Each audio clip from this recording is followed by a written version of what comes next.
Good morning to everyone, and welcome to this session, which is at the same time the first session of the day, last session of the day, and last session of the conference.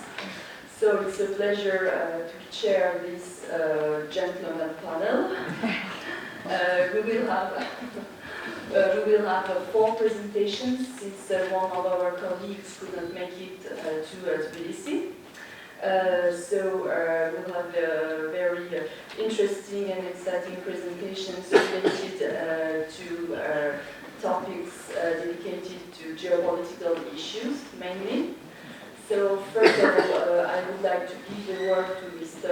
Bernard Occan, who is a well-known specialist expert of Iran in France, but also well beyond French borders. He's a geographer, senior research fellow, emeritus at the so-called CNRS, the Centre National de la Recherche Scientifique, Paris, and also Woodrow Wilson Woodrow Wilson Center Global Fellow. So he's also the author of many articles and books, which I personally used when I was a student. So thank you, Mr. Occan, for coming. And I forgot the title of the presentation, sorry about that. The Islamic Republic of Iran and the Caucasus, looking for partners and or buffer zones.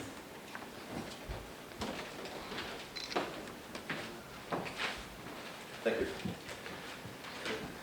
Thank you so much for inviting me again in Tbilisi and to see again the friends with whom we started 15 years ago a program about Tbilisi and Persia, especially Ilyas and Georgin Senikidze and the Klaveraze, and we had the opportunity to work together, and now being friends and having made a real network of scholars about Iran and Georgia. Thank also to all the organizers and institutions, and I'm very pleased to see that the Institut Français d'études Anatoliennes and the French Institute of Persian Studies in Tehran are also sponsoring this conference, since I was one of the old fathers of the French Institute of Persian Studies in Tehran. So I would like to speak today about the Islamic Republic of Iran and Caucasus, and looking for partners or looking for only buffer zones. But before starting this presentation, I would like to dedicate, as Dr. Brazil did yesterday, about our old grandfathers in our institution, about Mohammad Asal-Ganji. He is the founder of the geography in Iran, and the founder of meteorology in Iran, and he died at the age of 100 years, less 2 days, last year, and he was a very nice person, trained in UK, and he was really the father of all the geographers in Iran until recent days, and very active until the very last days of his life. I am very happy to introduce him and to say goodbye, Mr. Ganji. So, first point, Iran is a central state of no man's land. Iran, as you know, was located between 3 empires: the Russian Empire in the north, the Ottoman Empire on the west, and the British Empire on the east. And Iran was never colonized. Colonization of Iran did not occur. Why? Excuse me for Iranians, they said, because we are strong people and pushing for the Ottomans, Russian and British. But the real reason is that there was nothing to take in Iran at that time. In the 19th century, there was no oil in Iran, there was only dust in Iran, some old mosques, and that's all. And Iran was just a buffer zone, a zone tampon, a no man's land between the empires, as well as Afghanistan. And you see in Afghanistan, with a small piece of land between the Russian Empire and British Empire, they decided to have a buffer zone to avoid to have a single Tsarist or British soldier killed. Iran the price of Iran was not a single kopeck. So nobody was dealing with Iran at that time. But something important is that because of that, and because Iran is also a state, an old state with a strong civilization and people, this no man's land became a central place, and today Iran is a central place. To defend and to protect this central place, Iran, since the Safavid time, have set up some buffer zone around the central plateau of Iran. The core of Iran, the borders of Iran, more or less, have not changed since the beginning of the 16th century when Iran was set up as a state, independent state, far from the Ottoman Empire. And all the regions of Mesopotamia, of the Iraq provinces, Turkmenistan, or Caucasus, were just for Iran not central places. Central places were in Isfahan, central plateau. But they needed to have buffer zone around Iran, including the Persian Gulf, of course, to protect the homeland. So Iran, in the traditional geopolitics of Iran, they don't want to take Caucasus, Mesopotamia, or Afghanistan, or Dubai, or Abu Dhabi. But they need to have some influence in the region to control the safety, to strengthen the safety of the homeland, the center of the country. And today, we have got exactly the same policy. Iran is, of course, very influential in Iraq, in Afghanistan, in Persian Gulf, as well as in Turkmenistan, and we shall see together today in Caucasus. It is a necessity for Iran's safety and nationalism. And so, Iran, which was only a buffer zone between the empires, is now a state, strong state. In the 20th century, Iran emerged as a strong state, and Iran now is a country which needs buffer zone around that. But buffer zone maybe is not enough today. Iran cannot only use Mesopotamia, Iraq, Afghanistan, or Georgia, or Azerbaijan are just buffer zone tampon. They need to have partners, political partners. So today, the instability of the region is quite important, and Iran needs to have partners and to have relations at 3 levels. The first level is the local level, borders. Iran, as you know, has 15 neighbors. 15 border countries. By land, of course, Pakistan, Afghanistan, Turkmenistan, Azerbaijan, Armenia, Turkey, Iraq. But as you know, the Caspian Sea, there was a conference recently, is not a sea, it's a lake. So Iran is border with Russia and Kazakhstan. Same thing for the Persian Gulf. Iran has borders with Emirates, Oman, Saudi Arabia, Qatar, Bahrain, and Kuwait. So the need of having good relations with the neighbors, with the border states, is a necessity, political necessity for Iran. So when we are looking at geopolitics of Iran, we have to take into account the fact that Iran wants and need to have good relations, more or less, with all the neighbors, even if they don't agree with them, especially Saudi Arabia, for instance. It's a necessity for the safety of Iran. They don't want war, and the Iran-Iraq war was a very tough experience for Iran. Second level of relations, regional relations, more or less Islamic world. Iran has got relations today with Turkey, with Syria, with Lebanon, with Sudan, with Algeria, with Philippines or with Indonesia. Why? Iran now is Islamic Republic. In the time of the Shah, Iran was out of the Islamic world. But Iran is an Islamic state since the time of Safavid. It's a Shiite state. And so, because the Islamic Republic, Iran has got new borders. They had to deal inside the Islamic world. In the time of Khomeini, it was the Ummah, the whole world, not the Shia world. So, in the beginning of the Islamic Revolution, Iran strengthened its relation with all the Islamic states, including, of course, the Palestinians, and telling to the Sunni, you were not able to give the Palestinians the land, we shall give them a land. That's the reason why they invest deeply in southern Lebanon, especially, and against Israel. It was just to have a passport to enter, to be recognized in the Islamic world. So Iran needs today, as a state, and one of the mistakes of the Shah was perhaps to not have taken sufficiently into account the fact that Iran is also a Shia state, an Islamic state. Today, Iran has got good relation or bad relation, but with the whole Islamic world. That's the new border, the second border of Iran. And third border of Iran. Iran is the first state in the Middle East where oil has been found before Iraq and before all these countries. So Iran is one of the first globalized countries of the Middle East. Iran has the experience of selling oil, of being in relation with all the countries, the developed countries of the world, since the beginning of the 20th century. Kuwait, Iraq, and the other country came much more later. And so Iran is a globalized country, one of the first globalized countries of the Middle East. Iran has strong relations with the US, negative relations, strong relations with the US, with Russia, with Europe, with all the countries of the world, with Japan, with China. Iran is now a globalized country also. And so taking into account the geopolitics of Iran, we have to take at the same time 3 levels: the borders, the Islamic borders, and the global borders at the same time. This is not the case for all the countries of the world, which have sometimes only one problem, just the neighboring countries. Iran has a sophisticated geopolitics since they have 3 levels of borders. But today, of course, Iran has got some problems. Problems with Arab monarchies. We have got here, from Oman to Jordan, a lot of monarchies, Arab monarchies, and Iran is not very easy relation with most of these countries, except Oman and Qatar, maybe, but not. It is a pragmatic relation.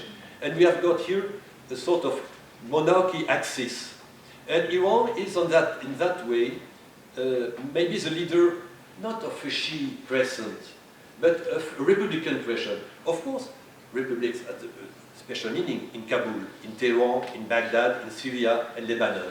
But these countries are republics, at least on the paper. And so Iran is quite strong now, having strong relations with Afghanistan, with Baghdad and Syria, and also Lebanon. Is it a Shi'i influence? Maybe, of course. Iran is a Shi'i state, so Iran has a Shi'i agenda. But for Iran, it's also Iranian relation, of course. But it's also Republican relations. They want to have something, a new political system. Saddam Hussein and the king of Saudi Arabia were not afraid when Khomeini came to power by Shiism. Iranians were at the time Shi'i. They were afraid because this country, which was a royal country, imperial country, became a republic. That's what happened. And so Iran is facing now all the Arab monarchies, and you know the rivalry between Saudi Arabia especially and Iran in Iraq and Syria. Personally, it's just two parentheses, but I think that the war in Syria and Iraq, the roots of this war is the position between Saudi Arabia and Iran, using proxies to make war, and unfortunately these proxies pay a very high price for that. But these two countries are at stake. So Iran today, to build up a new system, to build up its own future, cannot rely on the Arab states. These monarchies are a problem for Iran. They are too different because the Arabs, and most of them Sunni, as they are monarchies, they are republican. So it is difficult for Iran to build up the future of the region with these countries. They need coexistence, they need good relations, but difficult to build up a sort of cooperative, strong cooperation. Two second problems with Afghanistan and Pakistan, AFPAC, whether they say something. Because of the policy of Pakistan, because of the Taliban, of course supported by Saudi Arabia, but more or less independent, they have got, Iran has got an eastern border, a lot of problems. Terrorism in Balochistan, in all of Pakistan, and especially, above all, the importance of narcotics, since 80% of the opium produced in the world is produced in Afghanistan, going through Central Asia and moves through Iran to go to Europe. So the narcotics problem is a heavy problem for Iran. So having good relation, sustainable relation with Pakistan and Afghanistan is a difficult question for Iran. They cannot have good cooperation, good friendly relation in a short period of time. Third region, Central Asia states. Turkmenistan, Uzbekistan, Kyrgyzstan, Tajikistan. These states are young states, of course, as well as Caucasian states, but we cannot speak about the nation of Uzbekistan. In Uzbekistan, they are Tajik and Uzbek, and the state of Afghanistan, as well as Tajikistan, is a new state with sophisticated borders, so they are not nations and very sustainable countries for the time being. And so, and also the relation between Iran and these countries are quite light. So, if Iran was to have close relations, they cannot, for the next years, have strong brotherhood relation with these states. So, what remains, of course, this last zone is the Caucasian zone.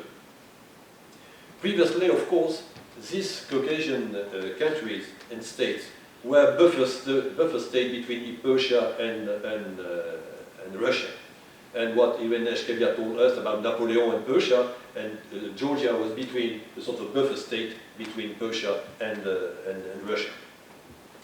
And these states are very important. Don't take into account the reality of the map. You know, they have put funny, not funny, colors here in Caucasia and Ossetia and other places, but it is a problem. Crises are, of course, numerous there, because of Ossetia, because of Karabakh, because of rivalry between Armenia and Azerbaijan. Problems are a lot of problems, but they can find in these states sustainable countries and nations. The Azeri nation exists, the Armenian nation exists, the Georgian nation and state also exists, is rooted in history. And Iranians like countries which have roots, historical and cultural roots. That's very important for daily relations. Iran is very happy to have relations with China. China, a strong country, having a strong civilization, rooted in history. They are very proud of that. They don't take into account small other countries which are built up or independent a few centuries ago. No. 10 centuries is a good scale for history for Iran. So having relation with Georgia, for instance, is important for Iranians because they understand what is a state, what is a nation rooted in history, having its own identity, Christian or Muslim, doesn't matter. You are rooted, they are rooted. And that's very important for Iranians to build up relation and to, not daily, not exceptional relation for military issue or security issue, no. Rooted, sustainable relation. Of course, this sort of cultural relation, cultural political relation, have got also some economic and strong roots. Oil, of course. Russia now is one of the most important countries exporting oil and gas. So the roots between Russia and the Western country or Eastern country is a major strategic issue for the economy of the world. And of course, Caucasian states are just on the road between this oil and gas field and Europe. And this is one of the many maps we can find, or in which way Caucasian states and the region are the core of this trade, international trade. But it's not the main thing. For Iran, they try to build up this relation on a local basis and sometimes having a very surprising policy between Armenia and Azerbaijan. We know that during the war, Iranians were supporting Armenia, Christian Armenian, against the Shi'i Turkish-speaking population of Azerbaijan. They have got in their own country, Azerbaijan, in Iran, a lot of people speaking the same language. But they needed to balance, to strengthen Armenia, which was a weak country at that time, against Azerbaijan, which was the strongest country. They want a balanced situation there.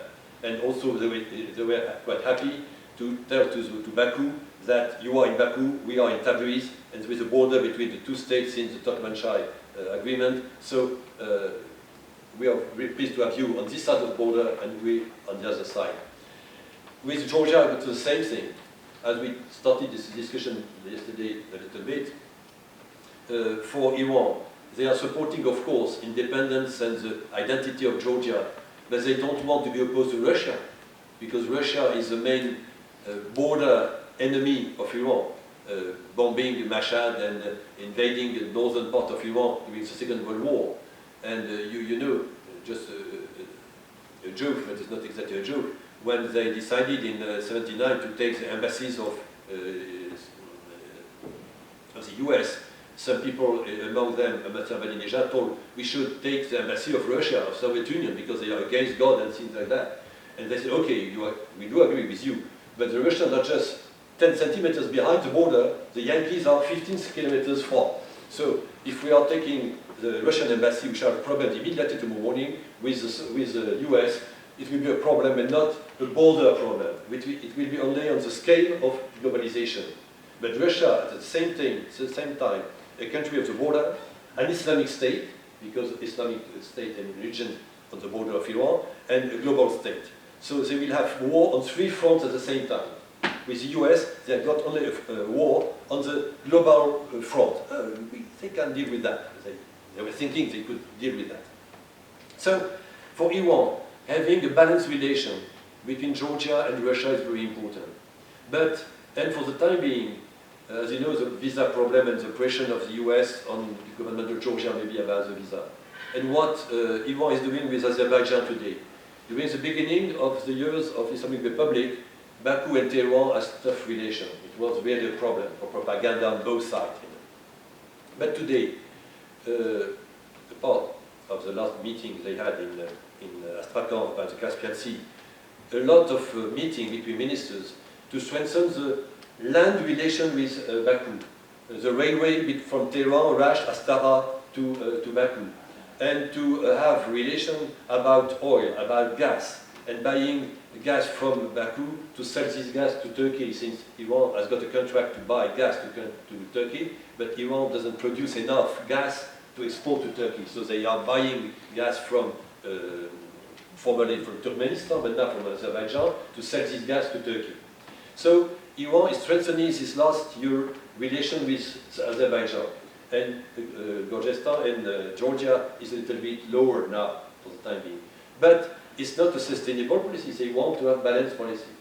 In Armenia, the same thing.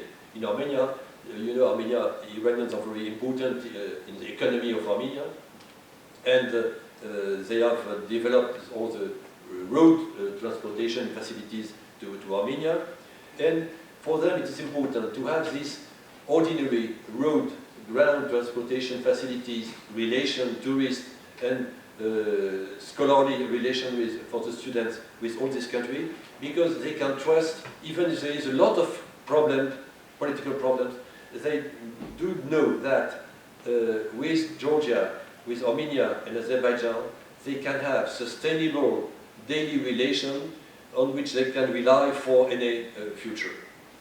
As not a buffer zone, as partners, more or less, for the international relation. Partners towards Russia, also towards the US or Europe, because Georgia is both having relation or not relation with Russia and the West. And so for Iran it's important not to have a country like Dubai or Qatar, which are important countries for Iran, of course, but they cannot have any confident relation with them, because they are so far on the cultural field.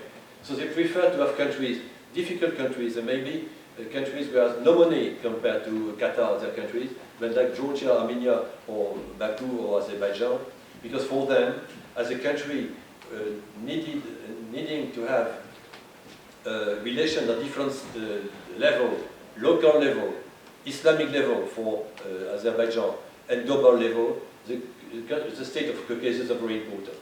That's the reason why it is quite interesting, I think, to have a city like Tbilisi, and we are today having this experience, having Georgia as a sort, not of buffer zone, but the partner, go-between Russia and the West globally, and Iran. It's really, it was in 19th century such a place, and maybe it could be not the only place, one of the new places for relation with Iran for the future.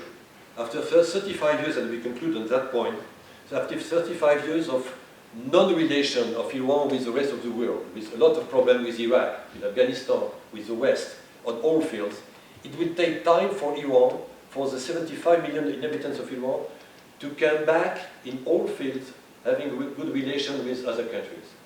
And so they need friends. They need sustainable friends, sustainable cooperation. And Caucasian states are among these countries able to be, during the next 10 years maybe, places where some cooperation and some dialogue between Iran and the rest of the world could take place. And I think that... Thank you very much, Mr. Oka, for this very, very interesting presentation. So now I'm going to give the floor to Clément Terme, who is an associate fellow to the Centre d'études turco-ottoman, balkanique et centra-asiatique, which will be something like the Center for Turkish, Ottoman, Balkanic and Central Asian Studies in Paris, and who is also the author of a book dedicated to relations between Tehran and Moscow since 1979. And the presentation is entitled Iranian Foreign Policy Towards the South Caucasus Between Revolutionary Ideals and Realpolitik. It's yours.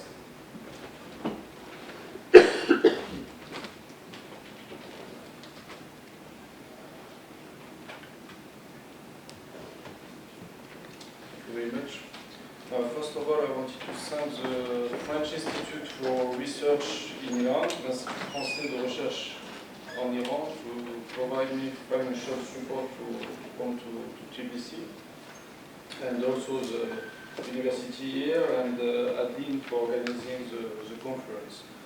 The title of my presentation, Between Revolutionary Ideals and Realpolitik, it explained by the fact that I think that the foreign policy of Iran since 1979 is still a revolutionary policy. There were not what we called in France the thermidor. I think in the 1990s many scholars explained that the foreign policy of Iran went through a period of terminorian policy. I think the election of Ahmadinejad in 2005 shows that it was not possible to apply the model of the French Revolution to another country such as Iran, because the reality is too different.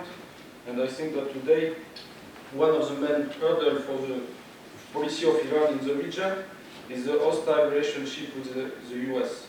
So the period of maybe détente, if there is an agreement between Iran and the US, is very important also for the Iranian policy in the neighborhood in general, and towards Georgia, Azerbaijan, and Armenia in particular.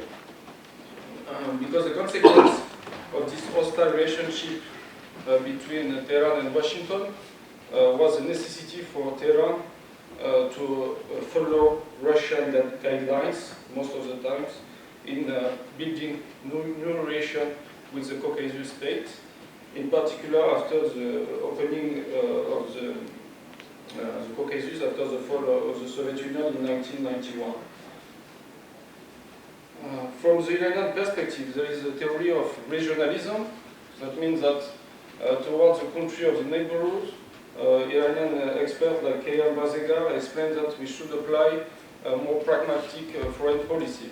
But my argument in the article I published, this article in the book, was that in practice it's not possible to separate the broad foreign policy towards the global power and the local regional policy, because there are effects. And you can see this effect if you go through WikiLeaks, for instance. If you read the cables written by the American diplomat based in Baku, Tbilisi in particular, because Azerbaijan and Georgia are allied with the West. So there is this difficulty for the state to balance the relation between Iran and the United States, given this hostile relationship. So I think that if there is a detent between Iran and Washington, that should be an opportunity also for Tehran to improve its relation with the neighbor. There is an Iranian proposal also to establish a regional security system called 3+3 formula.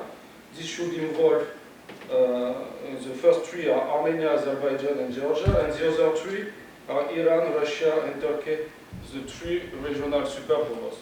This proposal was from Kamal Kharazi, who was the foreign minister of President Khatami in 2003. And he was explaining at this time that the most important thing for the country in the region is to boost cooperation among themselves in order to protect both their interest and security. But the Georgian answer at this time was that it was not possible to discuss such a regional structure, because that should be a long-term objective that should involve other international actors such as the United States. So you see that every time that Iran is trying to promote its own ideas about what should be the stabilization of the Caucasus, there is this obstacle, this hurdle from the local state. But despite this difficulty, given the historical links that show Bernard Rocade, I think that Iran has an asset also in building a new relationship with the country of the region. And during the war in 2008 between Georgia and Iran, Russia, Tehran proclaimed its neutrality, and it was very cautious not to take side because of this problem, I think, of relation with the US, because they cannot confront also Russia, even if Iran is against every separatism, given its own ethnic diversity inside this country. It could not condemn the secession of the northern territory of Georgia. There is a debate in Iran about what should be the right policy in the Caucasus between the reformist and conservative. I think for the conservative, the Caucasus is a place like other places in the world that Iran should confront the US and also to try to avoid any Israeli influence. And there is an ideological approach towards Russia policy in the Caucasus. They think that Russian alliance is a need given the hostile relationship with the US. On the other side, the reformists try to balance between the dialogue with the West and an entente with Russia, to have an equilibrium between the two.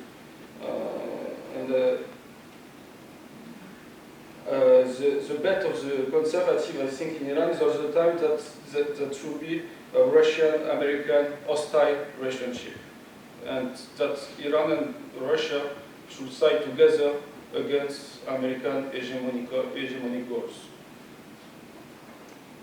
But this policy was not working very well during Ahmadinejad time, because I think that Russia was using Iran as a bargaining tool in its relationship with the West.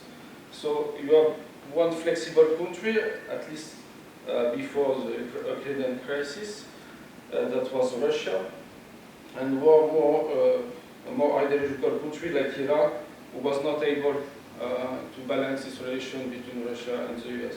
But now I think the situation changed because of the election of Rouhani on the one side and the policy of Putin after the Ukrainian crisis, and the rapprochement is quite visible between Russia and Iran now. The main success, I think, about Iranian policy in the South Caucasus is the Armenian alliance, and it is based on the fact that the two countries are landlocked, that they are in need of building a relationship. I think Iran is part of the economical security of Armenia, and Armenia provides Iran with soft power, I think. That means that Iran can appear as not only a Muslim country, but also a country open to Christian and to dialogue among civilization. So I think it's an asset for Iranian diplomacy to build an alliance with a Christian country such as Armenia. Trade relationships are quite important. There were like $72 million of trade between the two countries in 2001, and now there is $285 million of trade between the two countries. But still, it's less than the trade between Iran and Azerbaijan. So that we can see that political relation doesn't mean all the time that the economic dimension is always really important. There are a lot of pressure from the West to limit this partnership between Armenia and Iran. And there's a cable from WikiLeaks in 2008 showing that the American ambassador, John Negroponte, threatened Armenia with unilateral American sanctions for armed transfers from Armenia to Iran. And also there were problems in 2012 about Iran trying to bypass American banking sanctions through Armenia. There is also a strong Armenian community in Iran that is more or less 80,000 people in the last year, even if the official figure is more than 150,000 Armenian in Iran. I think the right number is more 80,000. This plays a role in the relationship, but this is not the main factor of rapprochement between the two countries.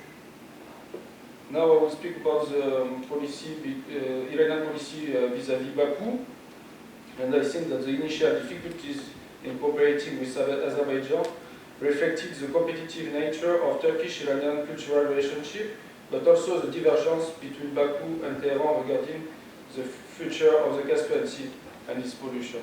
Because Azerbaijan is an oil producer and they produce offshore, they develop offshore infrastructure on the Caspian Sea that contribute to the pollution of the area.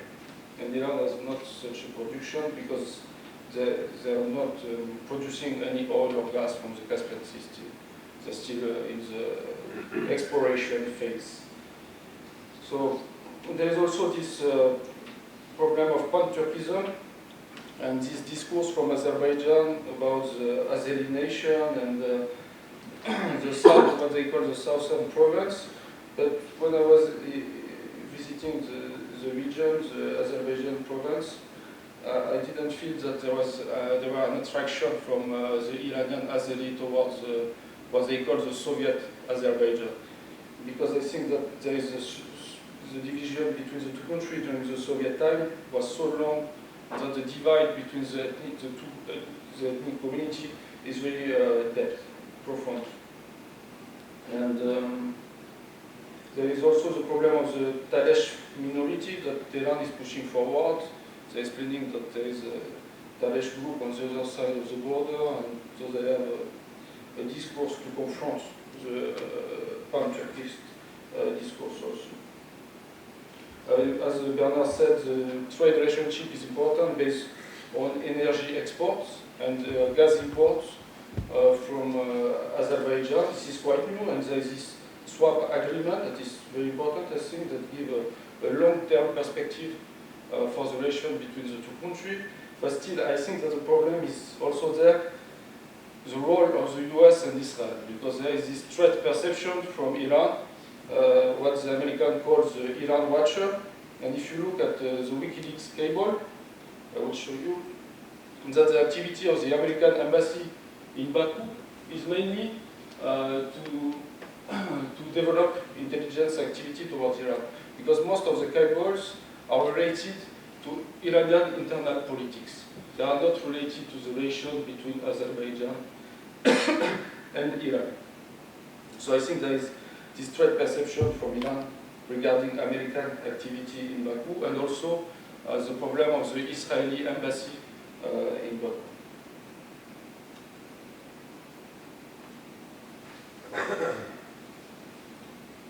I think there is another presentation about the Minsk group and the role of Iran in the Nagorno-Karabakh conflict. So I would just say that there is an attempt of Iran to insert itself as a player in the Karabakh issue that is not always successful. So I think this is the challenge of improving the relation between the US and Iran is very relevant for the relationship between Baku and Tehran. And I think if there is a detente between the US and Iran, this will improve the relationship between the two countries.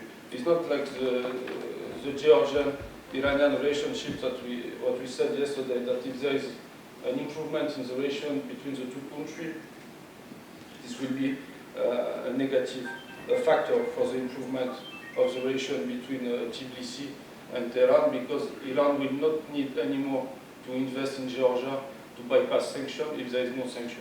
But with Baku, the situation is really different, I think. So that gives me the opportunity to speak, and we finish with that, the bilateral relationship between Iran and Georgia.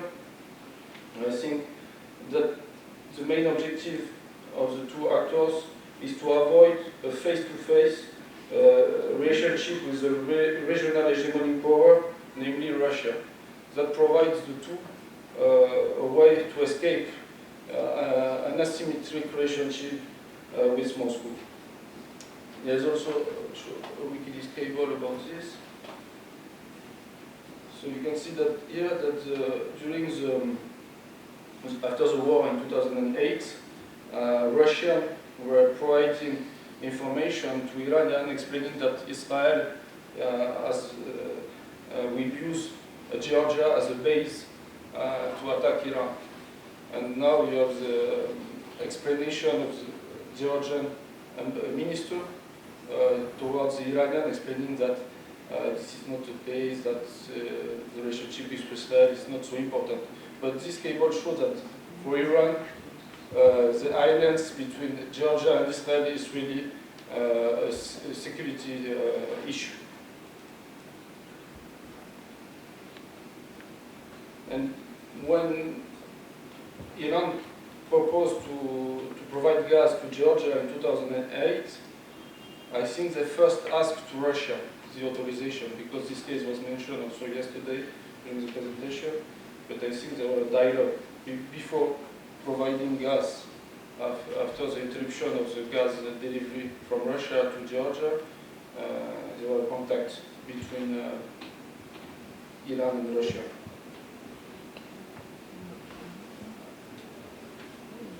For Georgia, I think that there are two main objectives in the relation with Tehran. The first is the non-recognition of separatist territories, but this fits well, I mean, in the policy thinking in Tehran, but it's not obvious given the alliance between Iran and Russia. It's difficult, as I said before, for Iran not to follow Russian guidelines in a regional issue. And the second aspect for Georgia is economic ties. But here I have a cable also that the foreign minister of Georgia explains that he cancelled twice a visit to Iran, and that during this same period the Iranian counterpart visited twice Georgia, so he should go. So I think that for Georgia it's difficult also to maintain the relationship given the Western pressure. And there's also the issue of NATO and the dialogue between Georgia and NATO. And for Iran, I think that this is also another to improve the relation because there is a perceived threat from NATO that is not only political but also cultural. It's what they call in Tehran the cultural NATO. And about the soft war, Jangenab in Persia, and because there was a color revolution, and Khelabe Marmali in Persia, and there is a lot of literature from Tehran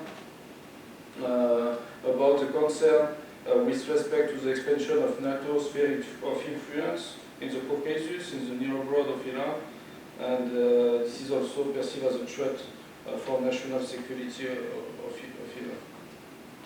So in conclusion, I would say that the Iranian ambition to appear as an independent power in the former Soviet space after the fall of the Soviet Union, in general and in the Caucasus in particular, largely remains a failed objective, and this is, according to my view, a consequence of the revolutionary dimension of Iranian foreign policy and this inability to balance the relation with Russia with the relation with the West.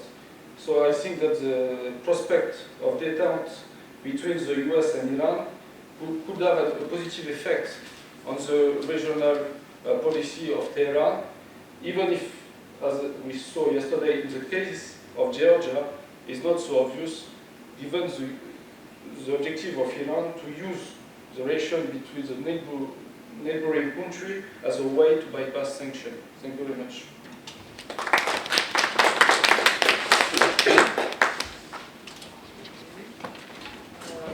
Thank you very much. I give the floor to Jacob Mahmoudlou. Mr. Mahmoudlou holds a PhD in history.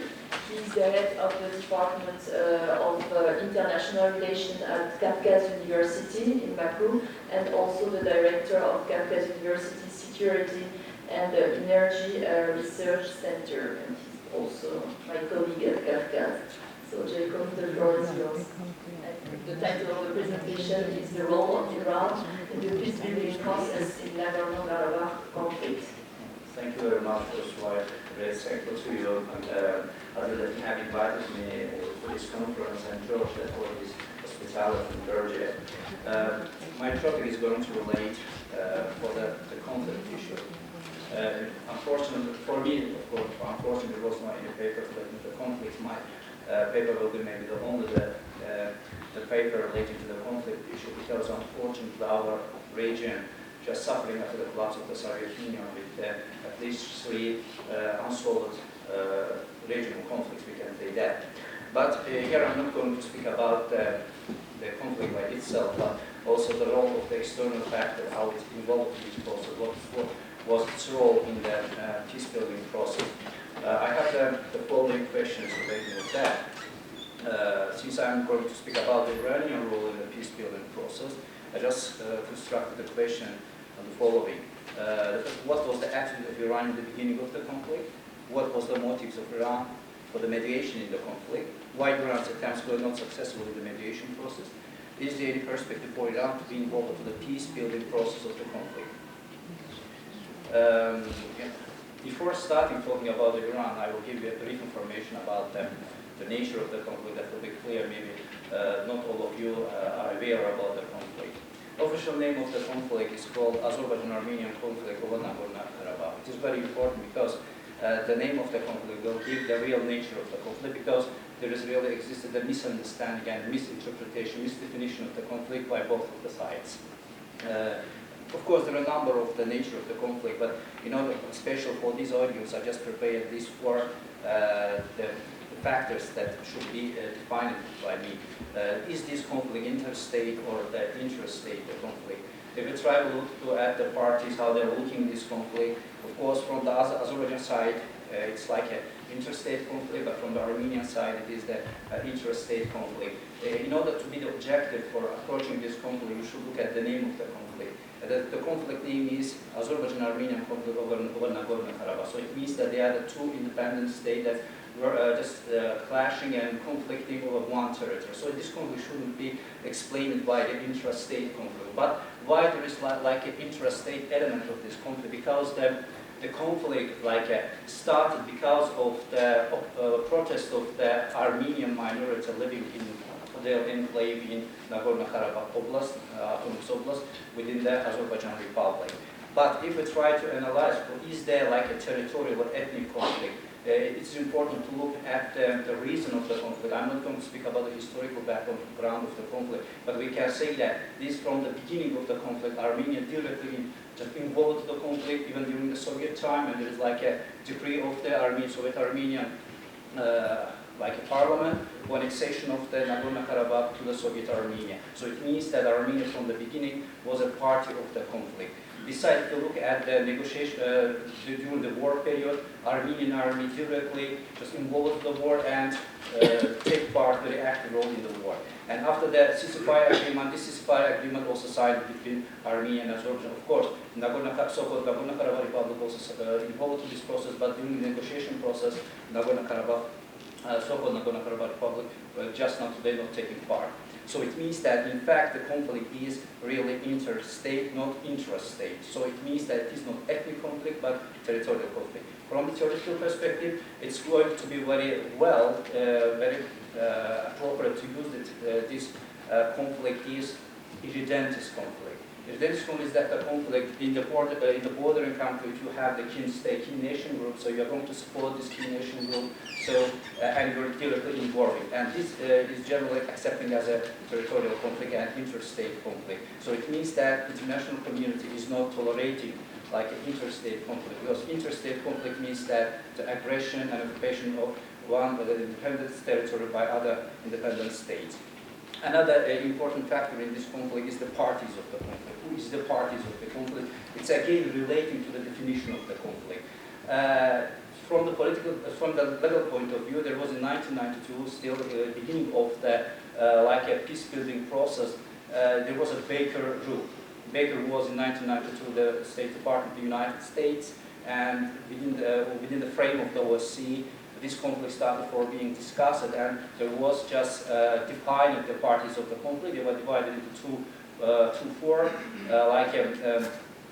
principal parties of the conflict and interested parties of the conflict. The principal parties of the conflict were accepted Azerbaijan and Armenia. The interested parties of the conflict were accepted Armenian community of Nagorno-Karabakh and Azerbaijan community of Nagorno-Karabakh. So it means that, again, turning back, this is not ethnic conflict, this is the territorial conflict, it is the interstate conflict. One country has the aggression or the demand to the other country's territory.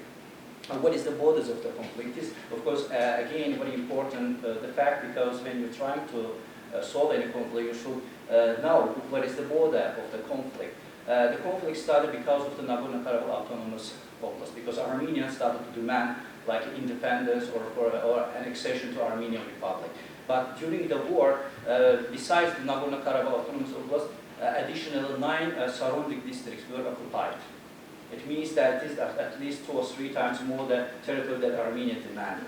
As a result of this process, and you should take into account that in these surrounding territories, no any Armenians live. And Armenians didn't just insisted on these territories.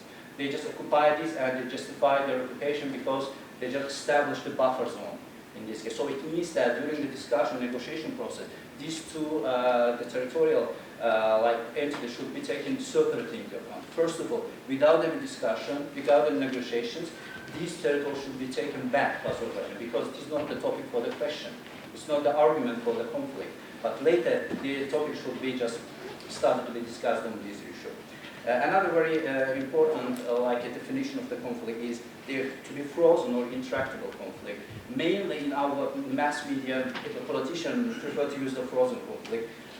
But in fact, they are not synonyms, frozen and intractable conflict. I just prefer to use the intractable conflict. Maybe in academic literature, in political science and conflict studies, they prefer to use intractable than the frozen conflict. Because in frozen conflicts, the attitude is like that. There is today, unfortunately, there is no opportunity to solve this conflict, but just one way of phrasing it and putting it for another appropriate time.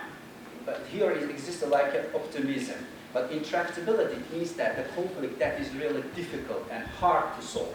But from my perspective, it is impossible to solve because it became really gridlock and deadlock, this conflict. Unfortunately, so it's prolonged the conflict, gained this character, intractability character, not only, by the way, Nagorno-Karabakh conflict, but also Georgian conflict as well.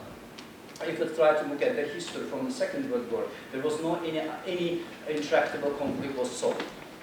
We can look at the Palestinian conflict or the Kashmirian conflict, and none of them has yet solved. So it means that, unfortunately, there is a pessimistic approach for the solution of the conflict. There are a number of the different reasons why this conflict has not solved, but it is the topic for the different discussion and different conferences. But now about the role of the Iran in the solution of the conflict. Yes, the war started, the conflict just changed to the war, but after the war, immediately in 1991, started the negotiation process. The first initiation came from the Russia and Kazakhstan, Nursultan Nazarbayev and Yeltsin involved to the peace-building process, but later, the Iran, in order to show its goodwill, started to involve to the negotiation process. Later we're going to speak about, but before I want to analyze the geopolitical reality for Iran after the collapse of the USSR. In fact, I'm just mainly trying to use this, the perception about the Iranian view on this process from the Iranian sources. So I haven't done any research in Iran, but I mainly use the document analysis and reviewed the materials or written papers, but it is mainly from the Iranian also, so that's why all the arguments here just based on the Iranian, also in order to make it more objective and more reliable. Iranian point of view, Russia was accepted as the main threat for Iran. We can look at the history today and yesterday, it was number of the presentation related to that. So Russia was the main threatening factor for the Iran for many of the centuries. And after the collapse of the USSR, that was very challenging for the Iran because the new buffer zone was established between the Iran and the Russia. So it was very challenging. The establishment of the new state, as I have mentioned, was the buffer zone for Iran between the Russia. The outbreak of the conflict in the region became the new challenge for the security of Iran and its northern border. So it means that if it was very attractive for Iran to have the buffer zone, but immediately after the collapse of the Soviet, it was just followed the conflict, but the conflict shouldn't be accepted as Iran, that Iran was very fond of to have this conflict. So the conflicts in the region, in their border, was very threatening to the Iranian security issue. So it was the challenging for the security. So it means that you have sometimes there is such kind of the perception that Iran was very interested in the conflict. So it's not because it's mainly just directly just challenging security. Iran and Nagorno-Karabakh conflict. Iran just involved with Nagorno-Karabakh from the beginning in 1988. But later, when Azerbaijan became its independence, directly involved to the conflict. The Iranian government had to face pressure from the population of whole, but especially from its Azeri community. I just have taken this argument from the Iranian sources. It is just clear that there is now millions of Azerbaijan living, especially in the borders of them, and it was very challenging for them because there were existed number of nationalities, Azerbaijani nationalities, and there's also other facts that the Azerbaijani youngsters, they tried to pass the borders and to join to the war. So it means that there was a pressure for the Iranian government for involvement to at least to the peace building process. And besides another, okay, very sorry for yeah. Just to say that you have time, we have 4 presentations, so slowly, not yeah. in a hurry. So again, other argument is that Iranian nationalist group also exert pressure on the government. Why Iranian nationalist group? I mean,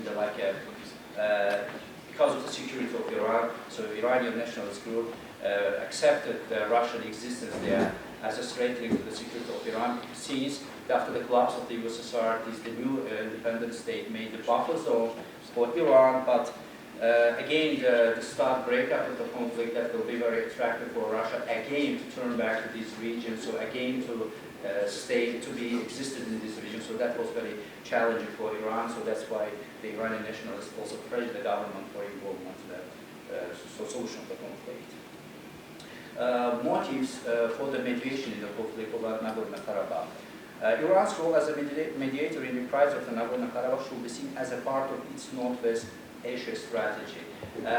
Northwest Asia strategy means that, especially after the collapse of the Soviet Union, the newly independent states in the former Soviet Union territories, mainly in the Caucasus, there should be accepted 3 Caucasus states, like Georgia, Armenia, and Azerbaijan. In the Middle Central Asia, Turkmenistan, Kazakhstan, Uzbekistan, Tajikistan. That was made the new reality for Iran, and Iran started for construction of its new policy towards these states. And it should be, and this motive of the Iran to take part in the negotiation process should be just looked from this perspective. Besides, Iran just, in order to be involved in this process, of course, started to use some soft power politics, and of course, the goodwill of the solution of the conflict should be accepted as a soft power from the side of Iran. The military operation along its borders represent an immediate danger to Iran's security. As I have mentioned, that Iran shouldn't be interested in the war on its border, because it was always easy to pass these military war to pass their borders to Iran. And of course, I have mentioned that there is Azerbaijani ethnic groups who is on the border of them. And besides, there also existed the danger from the refugees who can easily pass to Iran. Iran was not fond of that, accepting the refugee pass, still the refugees of that time from Afghanistan and other countries. Prolongation of the conflict led to an even greater flight of the refugees I have mentioned. A balance of power between Armenia and Azerbaijan. Iran, as a regional power, of course, doesn't want any greater or strong Azerbaijan, neither strong Azerbaijan nor strong Armenia. The balanced power between these countries was, of course, more attractive for Iran. So strengthening of Iran by occupation of Azerbaijani territories, of course, was not so acceptable by Iran, or vice versa. The occupation of Azerbaijan by Armenian territories, of course, was not so accepted. So balanced power between the Armenian and Azerbaijan was the main interest of Iran at that time. The geopolitical importance of region for Iran. Of course, sometimes when during bilateral discussion with the Iranian specialists, they just say that Iran just not fond of that it has these small countries in their neighbors. But these small countries sometimes like a route to the Europe and other markets. At least, as I have mentioned, that there was a new Northwest states, it is the new market for Iran. Because Iran being isolated and sometimes being just faced with the sanctions, of course, needs the new trade market. So this was very challenging for the Iran with the new trade markets. Besides, Iran for a long period of time tried to find out a direct way to Europe and the European market. And this region, Caucasus region, was on the neighbor of the Europe, so that would be the easy for Iran. That would be the easy for Iran to pass from this route and to enter the Iran. I will give you the one example. It's just trying to analyze that there is a very close relation with Armenia and Iran, especially Iran, really interested in transportation of its energy resources to Europe. It was like a construction of the pipeline, gas pipeline between Iran and the Armenia, but it was very, very restricted, the amount of that. Only with the demand of the Armenia. Why? Because of the pressure of Russia. In fact, if Iran just has enough energy resources, that's a very good attractive route for transportation of its energy sources from this region. So Iran is really interested for the stability in this region. from this point of view. Iran's mediation is like a historical facts, but I'm going to talk about the chronology of that. As I have mentioned, that when the initiation of the Nazarbayev and Yeltsin failed, Iran started, because especially during the 1991, especially 1992, the war was intensified, and the Iran directly involved in the mediation process, especially in March, and invited also the president to Tehran for the discussion of the following issue. In this discussion was the topic for, like, first of all, ceasefire agreement, exchange of the war prisoners and their bodies, and also to move of the blockade of Armenia. And it was very successful for this meeting. It was the first time in this conflict ceasefire agreement was reached. It was very first, but it was the first ceasefire agreement was reached by the initiation of the Iran. But unfortunately, later this was very short period ceasefire, and Armenian troops continued their invasion, and the ceasefire was broken. And again, on May, President Rafsanjani met President of Armenia in Tehran. And while this meeting, Shusha was occupied by Armenia, so that was the break of the negotiation process. And this process was very negatively recognized by Azerbaijani side, because especially in the public it was just spread that it was the Iran who just called Azerbaijan here in order to give the chance for Armenia for the occupation of the Shusha. But in this case, it shouldn't be accepted. Why? Because Iran was betrayed by Russia, because Russian embassy also take part in this the meeting, and Russia will never let Iran to get priority in this region. So that's why this negotiation failed, but it was really negatively just constructed the image of Iran in Azerbaijan, because the Azerbaijan territory was occupied. And as a result of that, Armenian military conquest hampered Iran's mediation effort, because it was another very important fact, because Armenia was not reliable to the Tehran declaration, especially during that time in the Iranian mass media. It was just the number of the papers about that, but Iran, the foreign minister, declared very neutral announcement about that. After the victory of the Azerbaijani Popular Front, the new president Elchibek, who was a very pan-Turkist, and of course the relationship became worsened between Iran and Azerbaijan, and the Azerbaijan government rejected all the initiatives for the negotiation process, and that was the end of the Iranian involvement, official involvement in the war, to the negotiation process. But in September, when the Armenian troops started to challenge Nakhchivan, Iran was not interested in the occupation of the Nakhchivan, and Iranian troops were located in the border with Nakhchivan in order to protect Nakhchivan, but it was just faced with a reaction from Russia, and Russia just immediately announced that Iran should withdraw its troops from the neighbor, but Armenian part also reacted for them, and after the negotiation with Iranian camp also moved their troops from Nakhchivan. So the Iran also played a very important role in the protection of the Nakhchivan from Armenian aggression.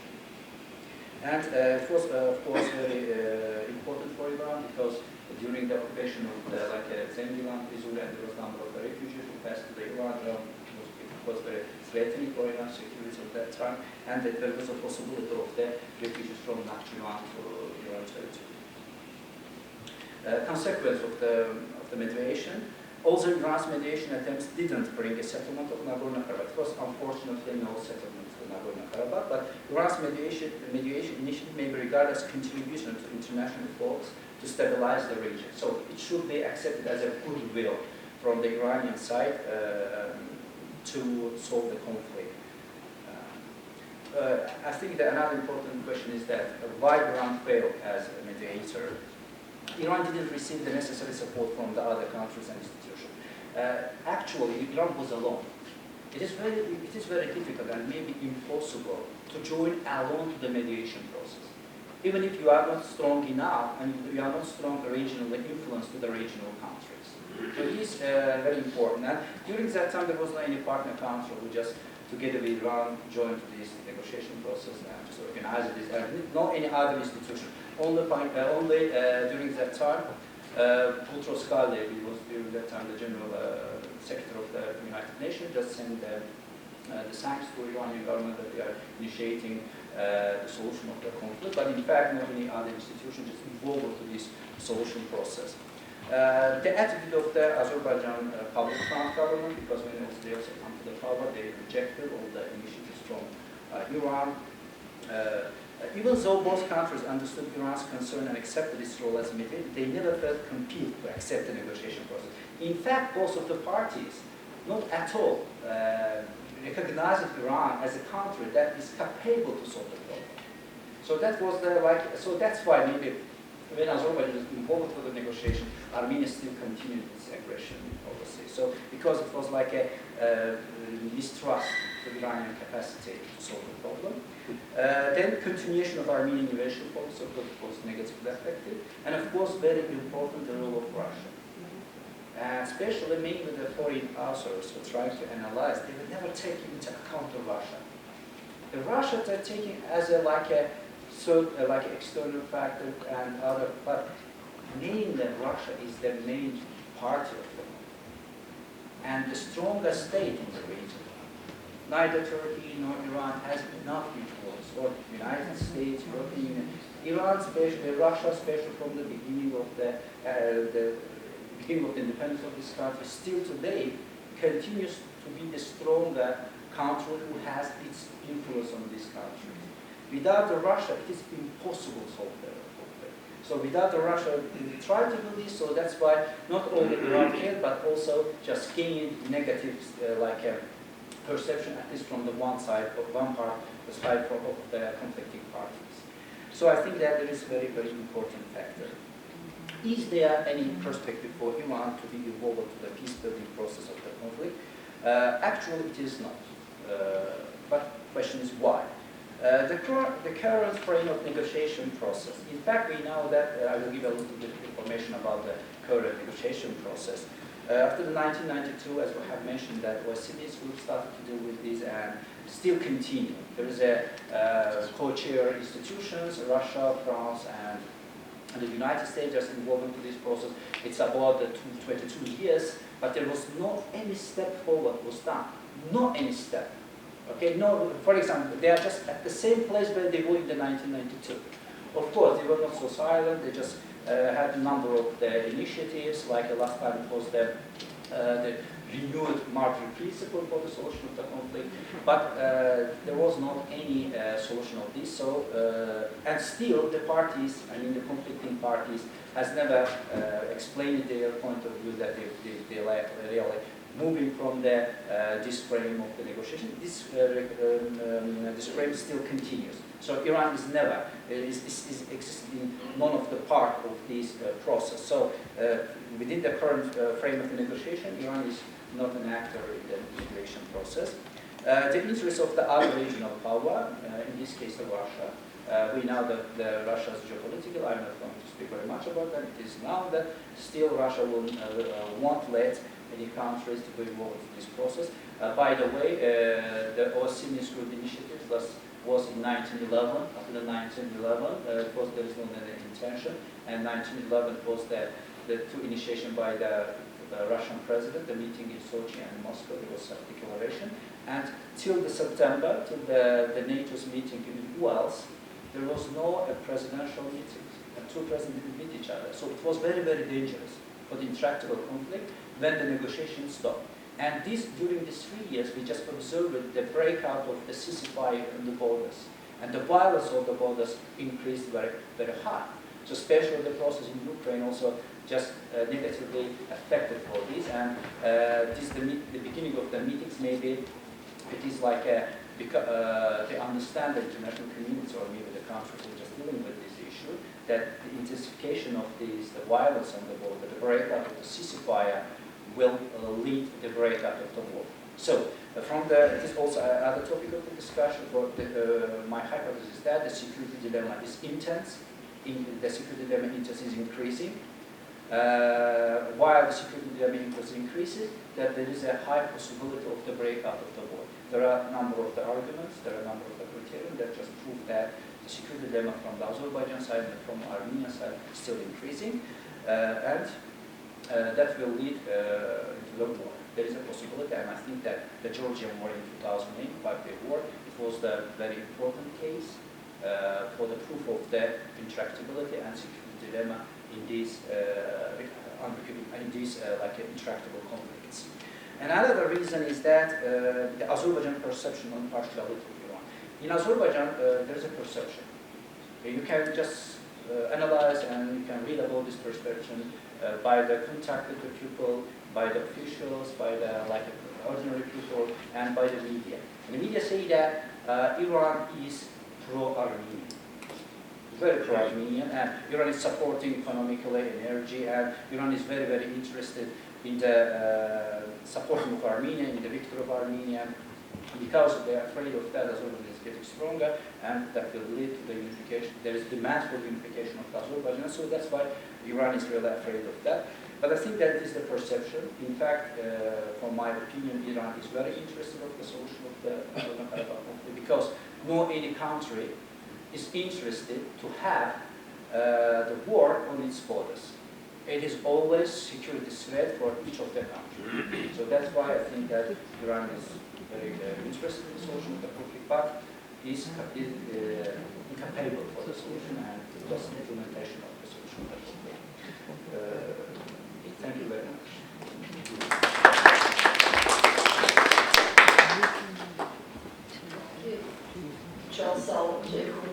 Thank you very much for this very interesting presentation with a strong theoretical background. And now I'm going to leave the floor to Georgi Sanikidze, whom I should not present because everybody does know Georgi, yes. But Georgi, for those who would not know him, is a professor of history here at Ilia State University, where he also has the Institute of Oriental Studies. And he's going to close the session with a presentation about Iran and Georgia, challenges for regional policy in the 21st century. Thank you, Georgi. Thank you very much. Good morning. Well, twice in the last 2 decades of the 20th century, events of historical proportion have dramatically affected the shape and direction of Iranian foreign policy. The Islamic Revolution of 1979 was the most significant development affecting the prism through which foreign policy values, motivations, ideals, priorities, and commitments were defined. The perception of Iran as a revolutionary state placed an unprecedented burden on Iran's foreign policy. The December 1991 collapse of the Soviet Union, a superpower bordering the northern frontier of Iran, was the second seminal event that fundamentally altered the scope and dimension of Iran's foreign policy. The collapse of the Soviet Union not only changed Iran's policy towards Russia and the remnants of once powerful empire, but also reactivated a totally new set of dynamics, affecting Iran's domestic national security or ethno-territorial lines. Iran's view of its northern frontier, that is, its place in the Iranian foreign policy framework and objectives, is generally affected by the interactive dynamics of 3 issues. First, close alliance with Russia and Russian-centric aspects of Iranian foreign policy in Caucasus and Central Asia. Second, the Islamic factor of the geopolitics and geocultural role of Islam. And third, Caspian oil factor and the presence of Western powers in the region. Iran embraced the collapse of the Soviet Union with mixed emotion. This event relieved Iran in one stroke from the threats of both the military presence of a superpower and the ideological challenge of Marxism-Leninism as a historical universalist rival claimant in the Muslim world. After the dissolution of the Soviet Empire, and the creation of a series of new states in Central Asia and Caucasus, Iran was left in a peculiar position of having land and direct sea borders with 15 different states. Among them are new independent republics of the South Caucasus. Georgia has no direct border with Iran, but historically and geopolitically, Georgia and Iran could be considered as neighbors. It must be said that the complex situation in the region conditions Iran's relations with these countries when some political issues of Iran towards the Caucasian states is reflected on other states of the region. For example, Iran's attitude towards Karabakh problem presented by J.Q.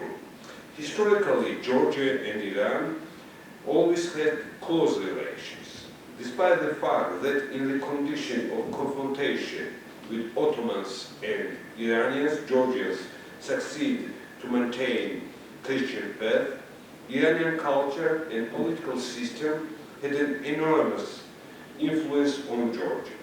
From the most ancient times, Iranian state system in Georgia was considered as a model.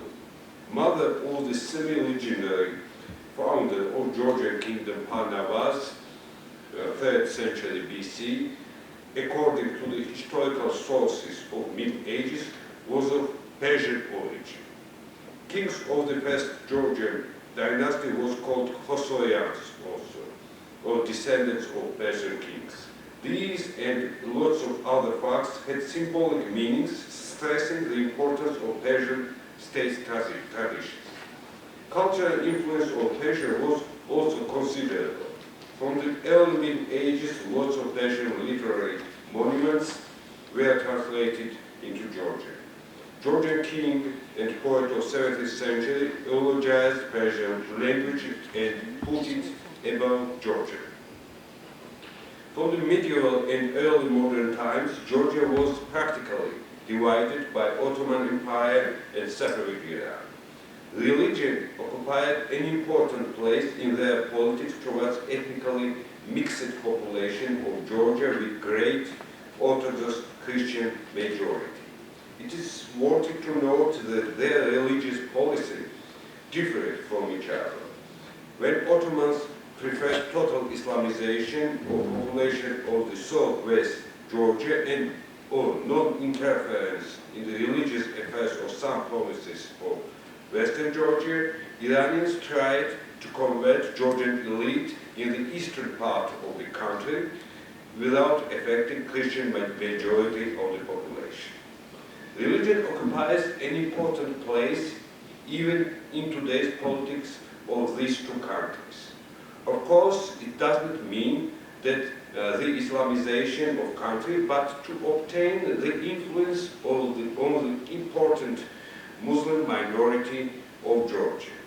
After Georgia's integration in the Russian Empire, 1801, and Russian-Persian Wars during the first third of the 19th century, Iranian influence on Georgia was weakened. In spite of this, in the capital city of Georgia and the center of Caucasian province of the Russian Empire, in Tbilisi, which was some kind of crossroad of civilizations in this time, strong Persian community played an important role in the social and cultural life of the city. After the October Revolution and the integration of Georgia in the Soviet Union, relations of Iran with Georgia had been practically cancelled and renovated only after the establishing of the independent Georgian Republic. It must be noted that the first official agreement in the history of independent Georgia was signed with Iran. Georgia was at first keen on having close and expanded ties with Iran, finally gave up its goal due to Western opposition. Even at the preliminary stages, Shevardnadze, moreover, tried to help improve mutual ties between Iran and the West. His efforts were unsuccessful. Subsequently, Georgia turned to Turkey, the US and Western Europe as a potential partners. Western orientation of Georgia and its complicated relations with Russia doesn't help undoubtedly to the rapprochement with Iran. Relations with two countries can be named as called good neighborhood. The construction of the pipeline Baku-Tbilisi-Ceyhan also does not correspond to the Iranian interests. Today, Iran, even if it could not be considered as a rival of Russia and the US, is a very active and important actor in the region. At the same time, much of the Western world treats Iran as a pariah state, but countries surrounding Iran cannot afford to take an aggressive stance towards a big and powerful neighbor with whom they have so much everyday business. Following the course of the Soviet Union, Iran chose to cooperate with Russia in pursuit of stability along its northern border, to purchase modern military equipment that was unavailable for West, to acquire nuclear technology for the power plant, and to develop some measure of diplomatic support for its positions, particularly in its running confrontation with the United States. As Iran came under continued external pressure, it sought in Russia a diplomatic and military partner. This Moscow-Tehran relationship, something short of an alliance but pragmatically resilient, alarmed the US, which felt Russia was providing Iran with nuclear materials and technology. However, the Russian-Iranian relations are fragile. While the Russians see themselves as a last bulwark against Islamic fundamentalism, the Iranians consider Russia as a newcomer in the region. Russia wants to be the principal player in the southern neighborhood. Therefore, it is opposed to the significant presence of any other regional countries with ethnic and cultural affinity with the peoples of the region. Today, Russia is starting to see Iran as a geopolitical rival. Russia's central role in the crisis over Iran's nuclear research programs, currently a matter of intense negotiations, is only the most visible indicator of relations becoming more uneasy and competitive. Russia, while not opposed to the reduction of US-Iran tension, will remain a potential loser in the event of significant positive transformation of the US-Iranian relations. Relations between Georgia and Iran became much more active after the so-called Rose Revolution in 2003. The visit of the former Georgian President Saakashvili in Iran some years ago had been of great importance for the establishment of more close relations between two countries.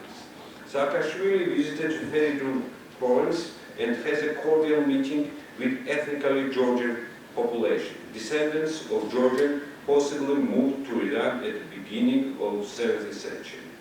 One of the goals of the visit in Feridun province was the popularization of Georgian language and culture among local population. The Georgian president presented to Feridun's Georgian textbooks. After this visit, links of Feridun's Georgians with historical homeland became closer. In the Georgian newspapers was even written that Georgia created fifth column for its ally, the US for Feridun's Georgia, by Feridun's Georgia. Georgian journalists also speak that Georgia, as the US's NATO ally, could become one of the principal targets of the hypothetical Iranian nuclear force in the broader Middle East. The same was supposed also on the non-official level by Radio Tehran. Later, former Minister of Foreign Affairs of Georgia made comments on this question and said that there was no possibility of the creation of such situation in Georgia. And Georgia, on the basis of its historical experience of relation with Iran, could play the role of mediator between Iran and the United States. In spite of above said, it is difficult to speak about real confrontation between two countries. For example, Tehran repeatedly underlines that Iran recognizes territorial integrity of Georgian states. In sum, Iranian politics toward Georgia is conditioned by following circumstances. First, Iran as a territorially satisfied state has no pretension towards neighbors, and among them Georgia. Second, on the example of Georgia, Iran opposes the enlargement of NATO and US presence in the region and supports Russian interests. Third, the construction of pipeline Baku-Tbilisi-Ceyhan does not correspond to the Iranian economic interests and diminishes the importance of Iran as a transit territory for Caspian oil and gas. Fourth, Iran is interested by Georgian transit routes towards Black Sea and Europe. And five, Iran gives attention to the Muslim population of Georgia. As in the case of Azerbaijan, Iran competes with Turkey in this sense. Before discussing the attitude of Iran towards the 2008 August war and its aftermath, it must be stressed that the official position of Iran, its government regularly reaffirms the adherence to the principles of respect for internationally recognized borders, territorial integrity, and non-interference in internal affairs of other states. In fact, Iran can be easily considered as a territorially satisfied state with its diplomatic and military efforts directed as guarding well-established borders and maintaining its status in the region in which territorial disputes constitute a norm. At the same time, it must be stressed that Iran practically did not express a well-defined position about conflict in Georgia.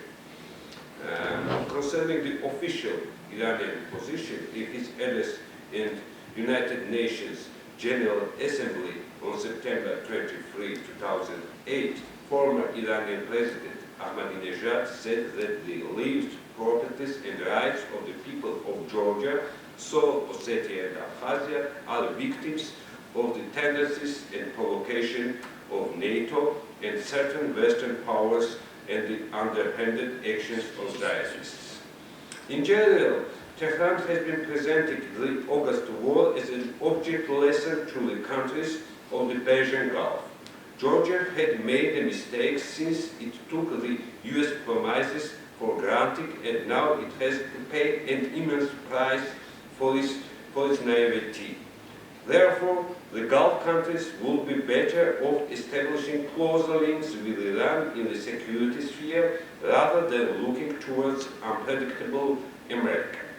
It must be stressed that many Iranian officials perceived Iran as a West-toxicated regime, subservient to the regional interests of the United States.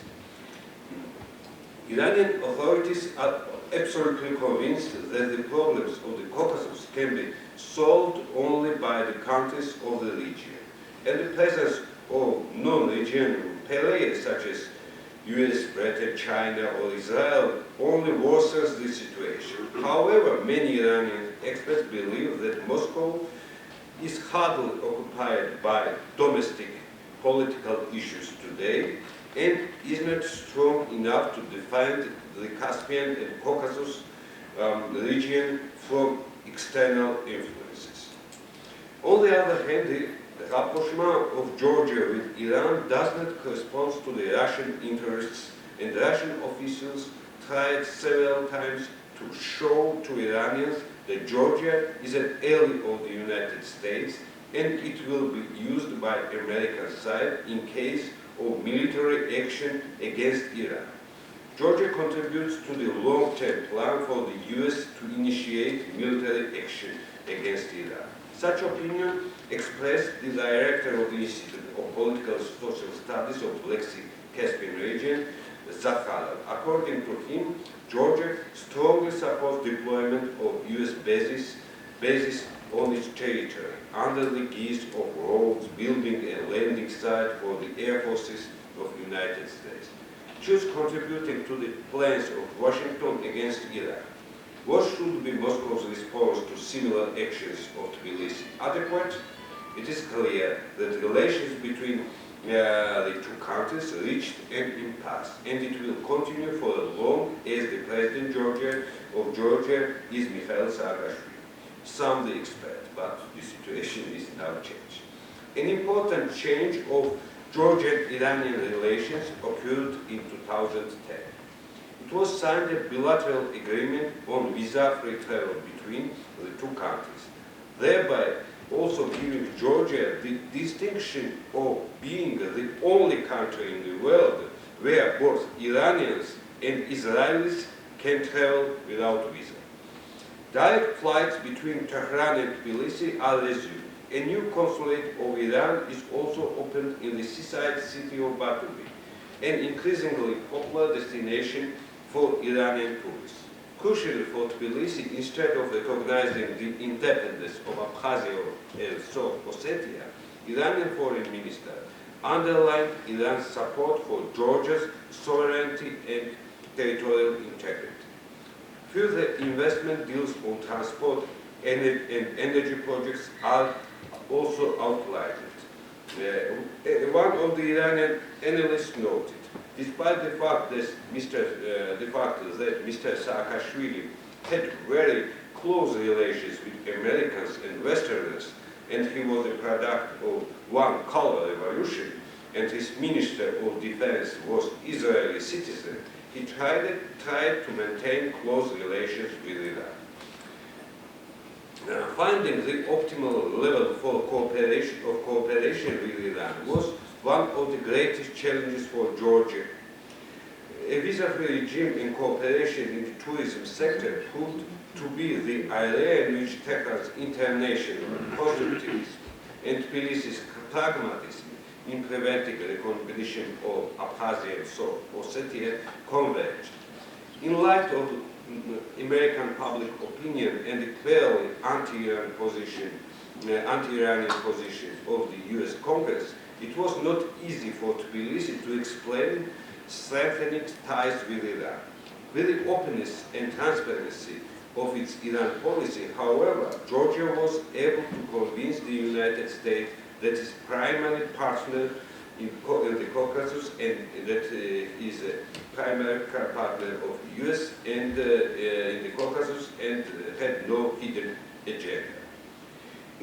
But in the most generous interpretation, Georgia was only just approaching the level of relations that Iran already enjoys with their common neighbors, Turkey, Armenia, and Azerbaijan.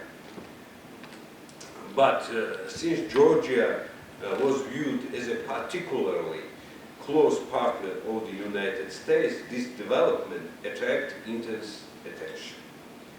By the words of the one Western diplomat, the US authorities advised that Tbilisi does not lose sight of the broader perspective in its relations with Iran, and not to focus solely on the fact that Tehran could give Georgia in terms of trade and tourism. So it was not quite clear whether Washington supported entirely Georgian initiative or not. To summarize, Iranian interests are to safeguard the existence of territorial status quo of the multi-ethnic Iranian nation states and to make best use of its geographical position as energy transit country between the Caspian Sea and the Persian Gulf. So, Iran may have been a beneficiary of Georgia-Russian war, so in fact it has limited direct interest in their cause. Russian analyst Macedonian even considers Iran as an opponent of Russia by its approach to ethno-political conflict in Georgia. By his words, Islamic Republic is not ready to recognize the independence of Abkhazia and South Ossetia. In the long run, based on the current situation regarding Iran's stance on the Russia-Georgia conflict, it is possible to interfere the following. Iran maintains relative neutrality, but under the circumstances it won't go against Russia's interests. and want to be establishing closer links with Georgia, which is currently viewed by Iran as an ally of the United States. The situation may change by a thaw of US-Iranian relations and the inclusion of Iran in the new energy projects, which are unacceptable for Russia. After October 2012 elections in Georgia, when the coalition of Georgian Dream defeated Mikhail Saakashvili's party National Movement, Georgian politics towards Iran is also changed in some degree. During the summer of 2013, some articles were published in the US newspapers, Wall Street Journal, the Washington Post, where it was stressed that Iran used Georgia for laundering money. First of all, finances of Revolution Guards Corps, considered by the US as a terrorist organization. As a result, Georgia cancelled visa-free regime with Iran, and many Iranian companies, among them air company Fly Georgia, owned by Iranians, were obliged to stop their activities. Around 1,700 Iranian businessmen already left Georgia. Several accounts of Iranians are frozen in Georgian banks. Many Iranian Georgian business projects were cancelled. Yesterday, my colleague Nicholas Nahutsishvili spoke about the very negative reaction of Iranian officials and analysts about this decision of Georgia. I must add that the decision of Georgian government is quite surprising.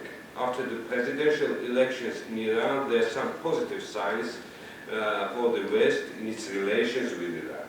But at the same time, there remain several suspicions concerning Iran's complicated political system and political actors with different aims. So today's Georgia's government position towards Iranian activities in the country could be perceived in the frame of the US and Western policy towards Iran. Well, at the end, you can see that I tried to show in this presentation politics of Iran towards Georgia, and I can conclude that will be considered as a pragmatic, and perhaps in the nearest future Iran will have more opportunities for activization in the Caucasian region in general and in Georgia also. Thank you very much.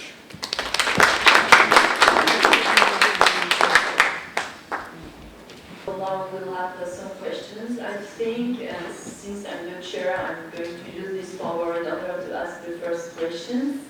So first, I will have a question both for Georgi and Bernard, also a question for Jehoon, and a comment for Clément. So I would be very interested to have Georgi's and Bernard's opinion on one point, because with Georgi, when we started thinking of organizing such a conference, we were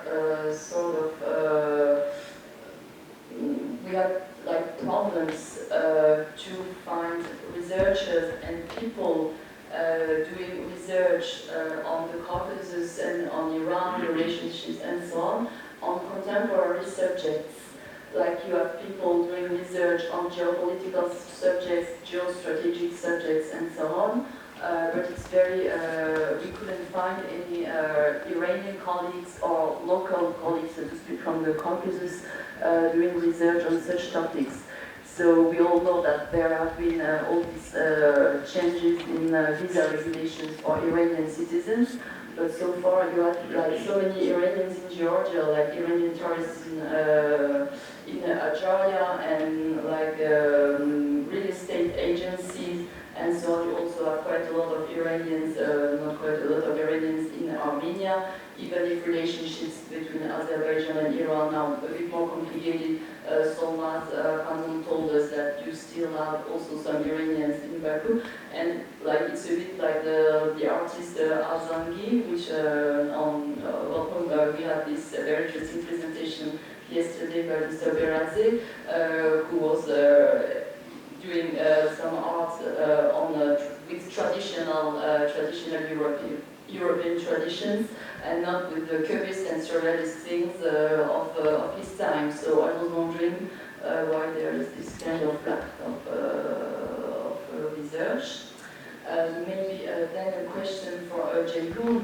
You told us that currently Iran is not like officially engaged in negotiations or solving the conflict and so on.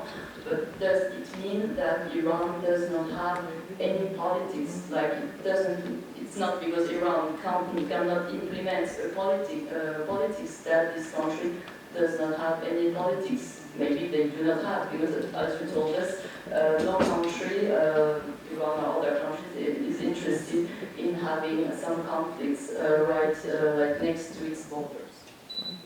Okay. Okay.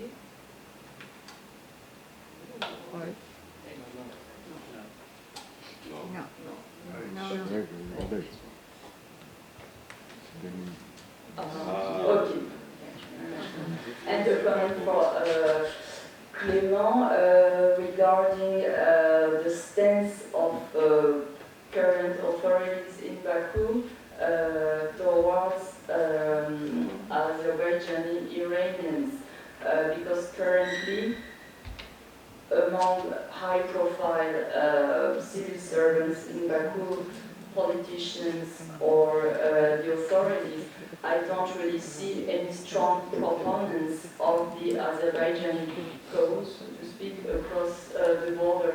This is not the subject number one. The subject number one, this is the Nagorno-Karabakh conflict and the relation with Armenia. So maybe, anyway, they don't want to be like in very bad relations with their neighbors. This is one point.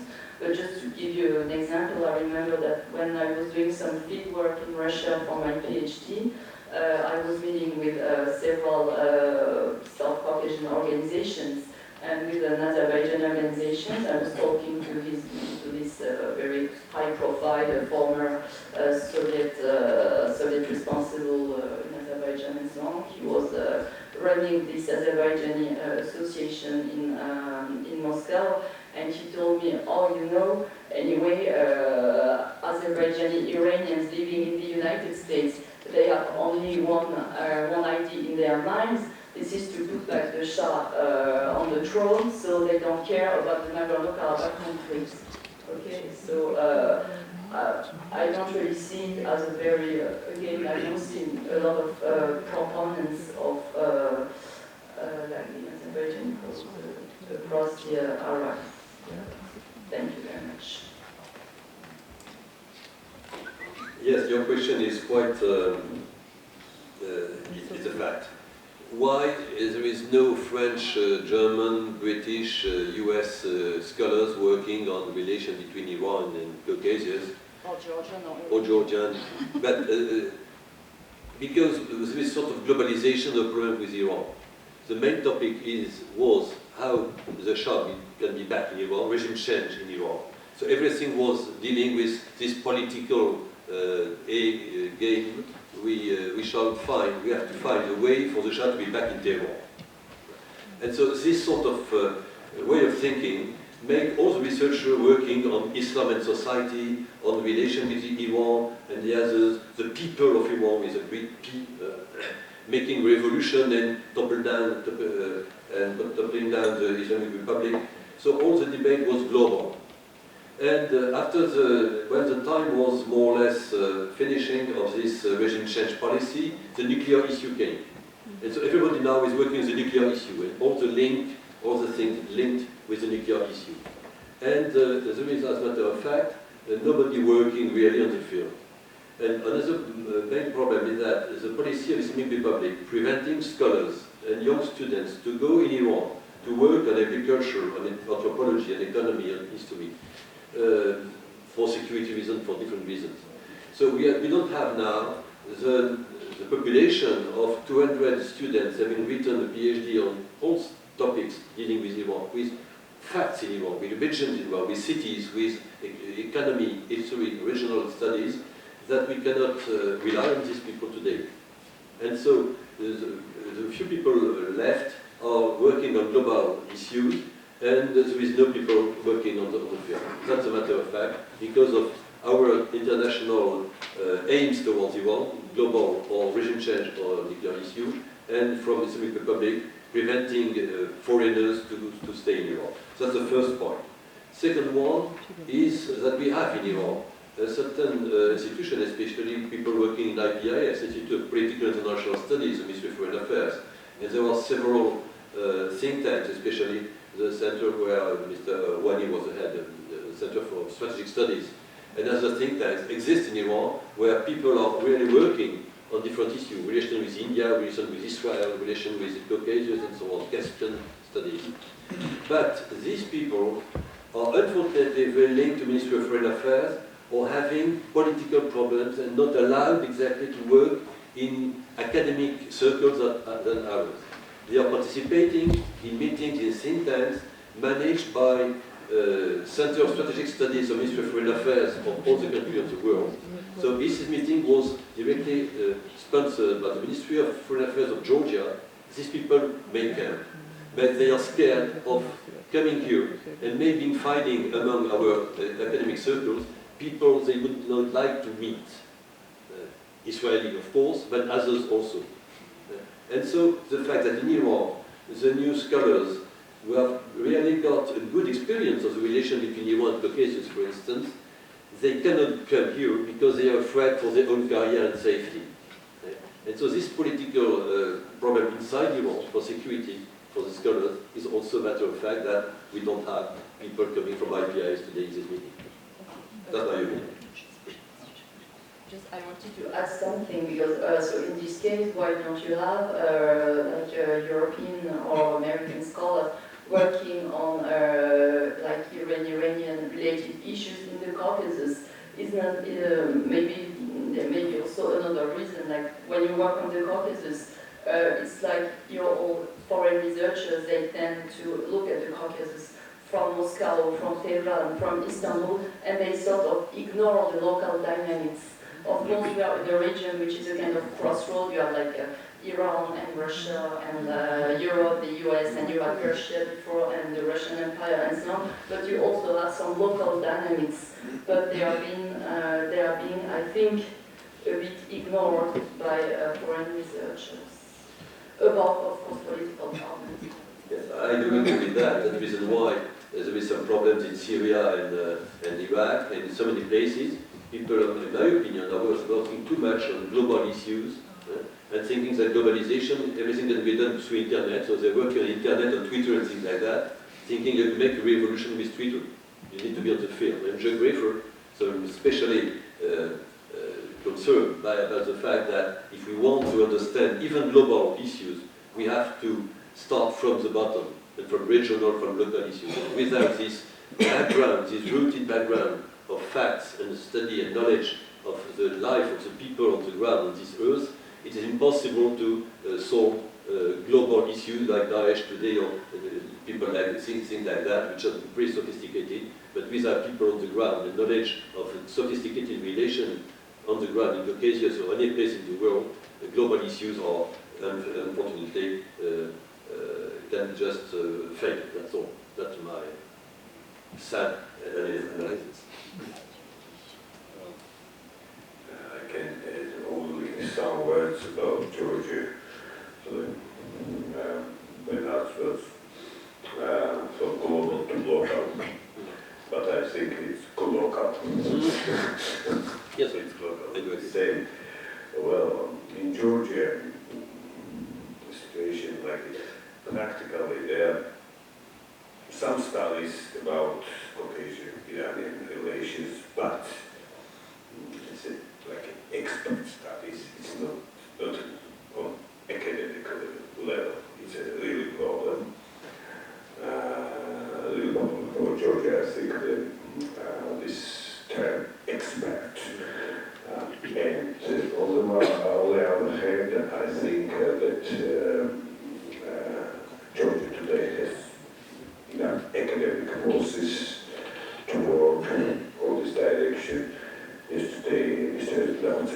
find that a very interesting article about it, and how I hope that they will continue this research activities in this direction.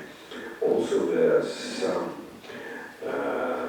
doctorate students who speak very well Persian, English, and all I think it's to find the financement for their research. And that is most important thing. And on the other hand, there are some programs, for example, for students. If there's only level of doctorate students, for example, or the PhDs who can work in Iran, Georgians, it will be very useful for Georgians. And I must add that in Georgia, several times worked Iranian scholars, or someone in my institute also like this. And in this sense, we collaborate with Iranian researchers from Iranian university and other universities. So I think.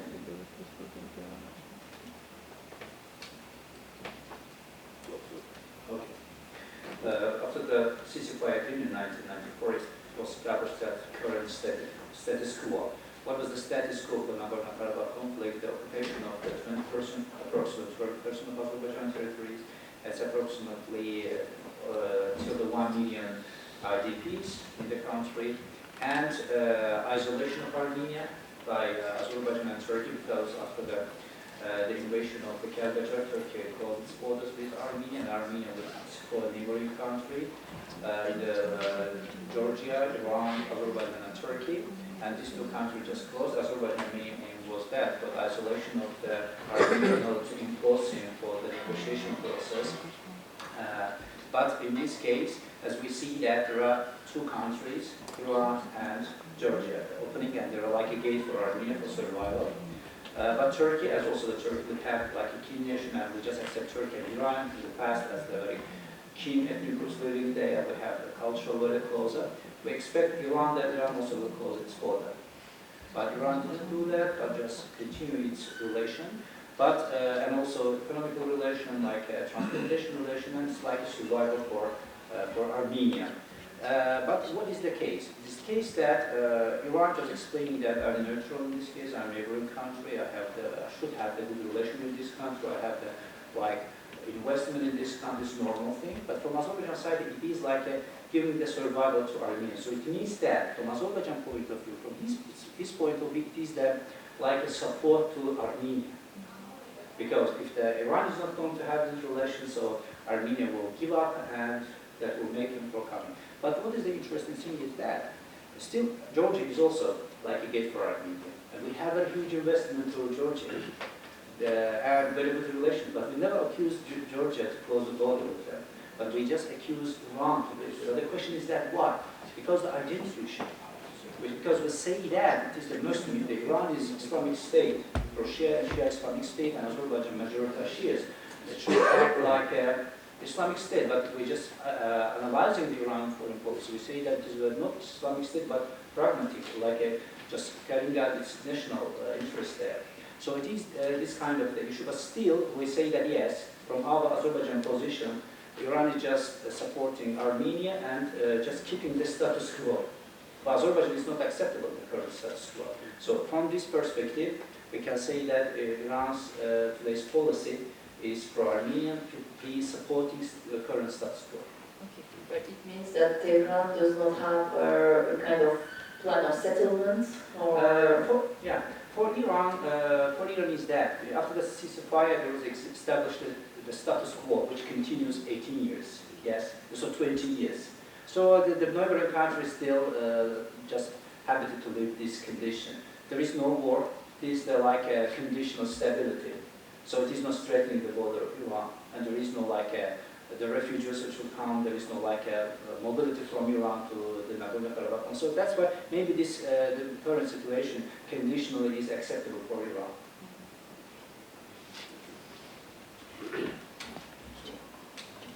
will also answer the first question. There's a published article called Iranian Think Tank and Their View on Central Asia.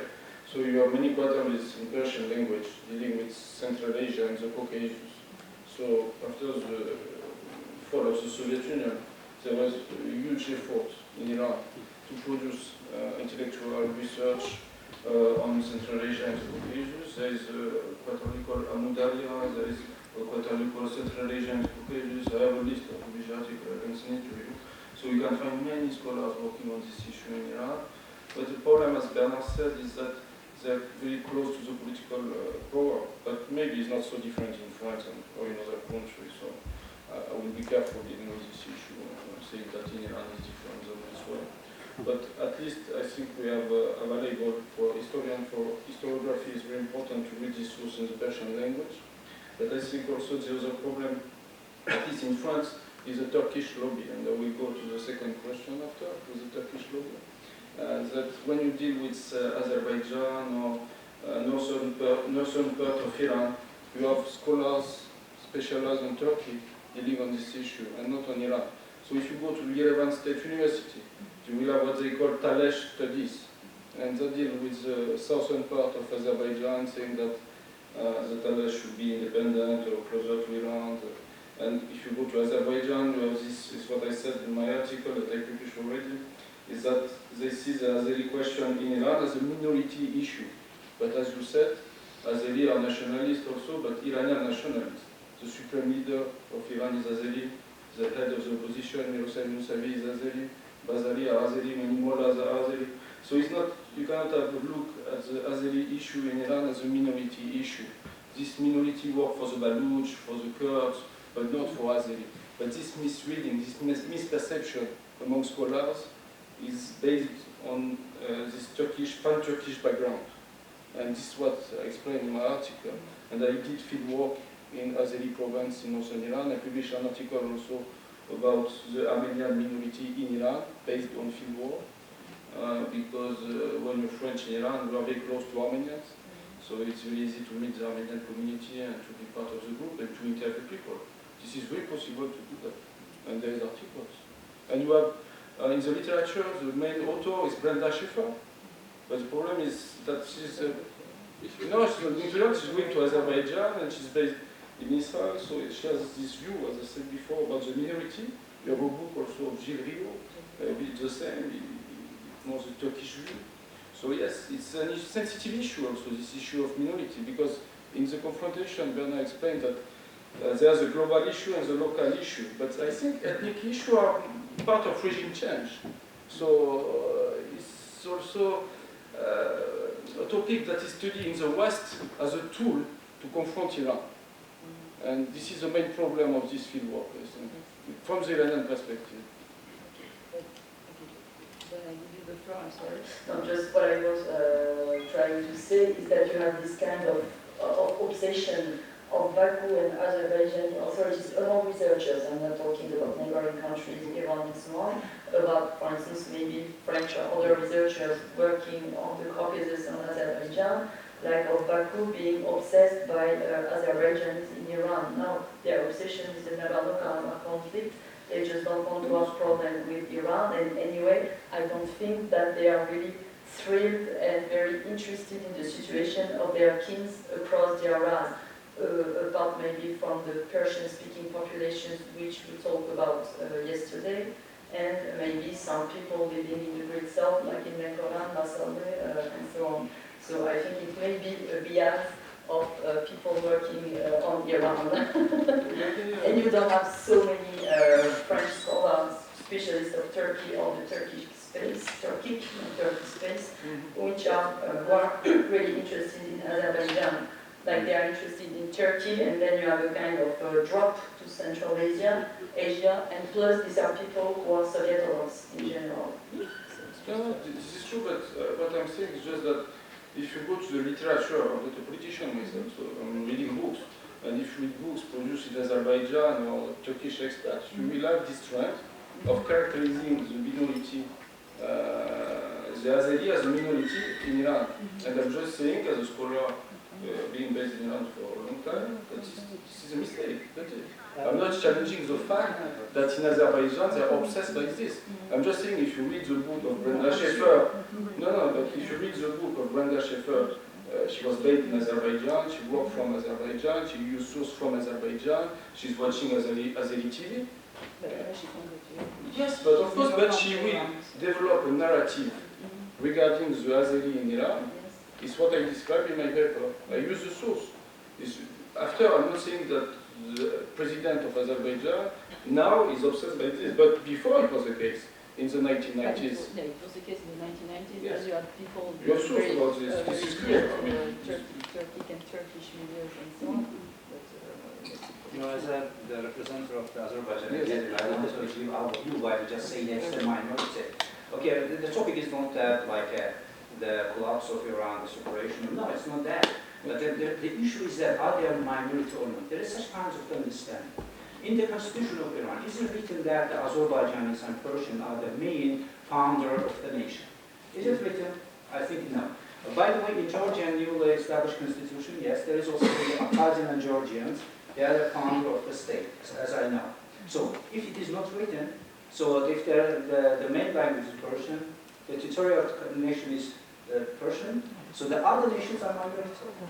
It is like a definition of the minority, you know? So the case is that. So you can bring the example that, for example, the super military does okay, because so doesn't mean that it's like a definition of the rights of the minorities there. So we're accepting from this perspective. Okay, we don't care who is the head of the Iran, it's Iran unity. But there existed the minorities there, and minorities should be given their own life, at least their cultural life. Right? Like a language, education is kind of the issue. So, from our perspective, it is minorities. That's what I'm telling you. Not because Turkey is also doing that with the Kurds. Because some say that there are a number of the Turkish presidents, there are a number of them, but they don't have any 20 million Kurds living there, but there is no discourse about it.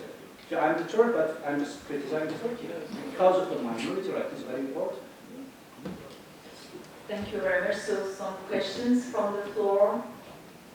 Please feel free to intervene.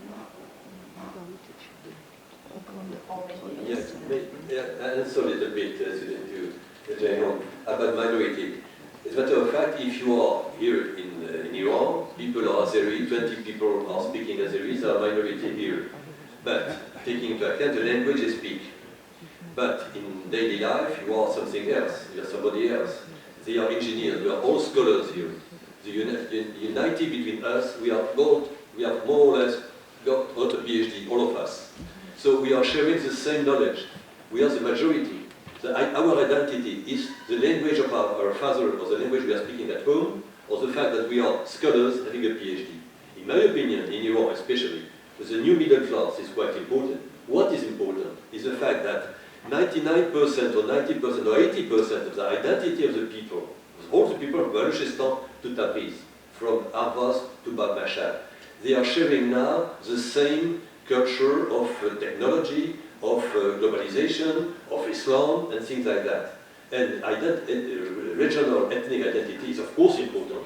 And there is growth in Iran of local identities, of a lot of books about regional issues, but it is, of course, I am from this place, it's important. So if we are looking especially at the national elections in Iran, you can see on my website these maps. The election of Ahmadinejad, of Khatami or Rouhani, the map is very clear. The Sunni people are voting for the reformists at 95% for supporting Khatami or Rouhani. But the Azeri, they are participating in the vote exactly like the Persian people. There is no difference at all between Azeris and others, between Kurds and others. Sunni Kurds are something different. Arabs are voting exactly like the Persians, not the Sunni Arabs on some places on the Persian Gulf.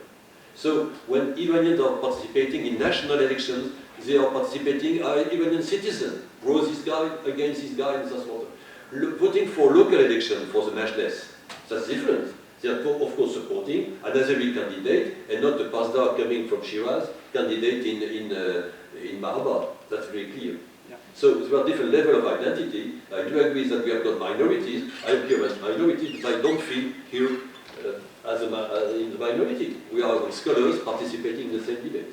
But you are always the minority of someone. Yeah, of course. Can I answer? Okay. If there is no question from the floor, okay, think about your questions. Please. I'm not against the Iranian identity. I say that, yeah, it's the supreme identity, national identity, civic identity. For example, in Azerbaijan, there is also not ethnic identity. We have the Azerbaijanism, Azerbaijan identity. It's not ethnic identity. We just cover all the nation. I just supply that, say that, okay, Iran is the state, should be the civic identity, but there is this responsibility of the government, responsibility of the state. Even let them to open their schools. Even now little body, for example, in Turkey, they tried this testing it and opened the Kurdish courses, and very few people joined there. Okay, let them to join few, but at least it is your responsibility. You should give them, show your goodwill. We just want that. Because when you say that I'm a civic state, I'm just doing that, so what do you do? Open and let them not to go. Yeah. Yes, I would Just Yeah. I would just talk about diaspora, Azeri diaspora, because you said that you meet monarchists, Azeri ones. I think he wants the Shabak.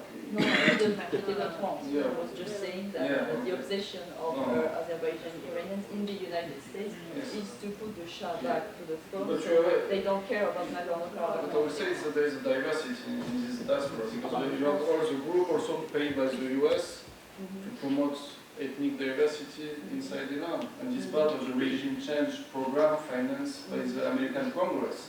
So we cannot exclude this issue from the geopolitical confrontation between Iran and the West. Also, the French state is playing the Kurdish card, you know that. It's famous. If you go, for instance, the program, cultural program of the French embassy in Iran, you have a program for the Kurdish student, Iranian Kurdish student only. Yes. This is very special because it's a nation state. I don't know if it's in the interest of Western states to bring this ethnic dimension in their interstate relation with the states in the region, because this also provides ground for conspiracy theories, and this has been exaggerated from the local perspective. Inside the country, you have the same issue in Afghanistan with the relationship between the French and the Tajik, the Pashto Philistine, but the French side is going, the French state is going on one side against the other. So I think maybe there is also this behind the reading or the perception, the narrative of the history of minorities inside Iran. But I agree also with Bernard now there is new research, Stéphane Dubonnion, about the Sunni in Iran. And it's not anymore, there is a Sunni vote, for instance. So I think there is this ethnic background, still there for the Kurdish, for the Baluch, but now there is a new dimension, the Sunni-Shia divide inside Iran. And you have the network with the Taliban, the Baluch, many groups inside Iran. And this is a new dimension now, the last years.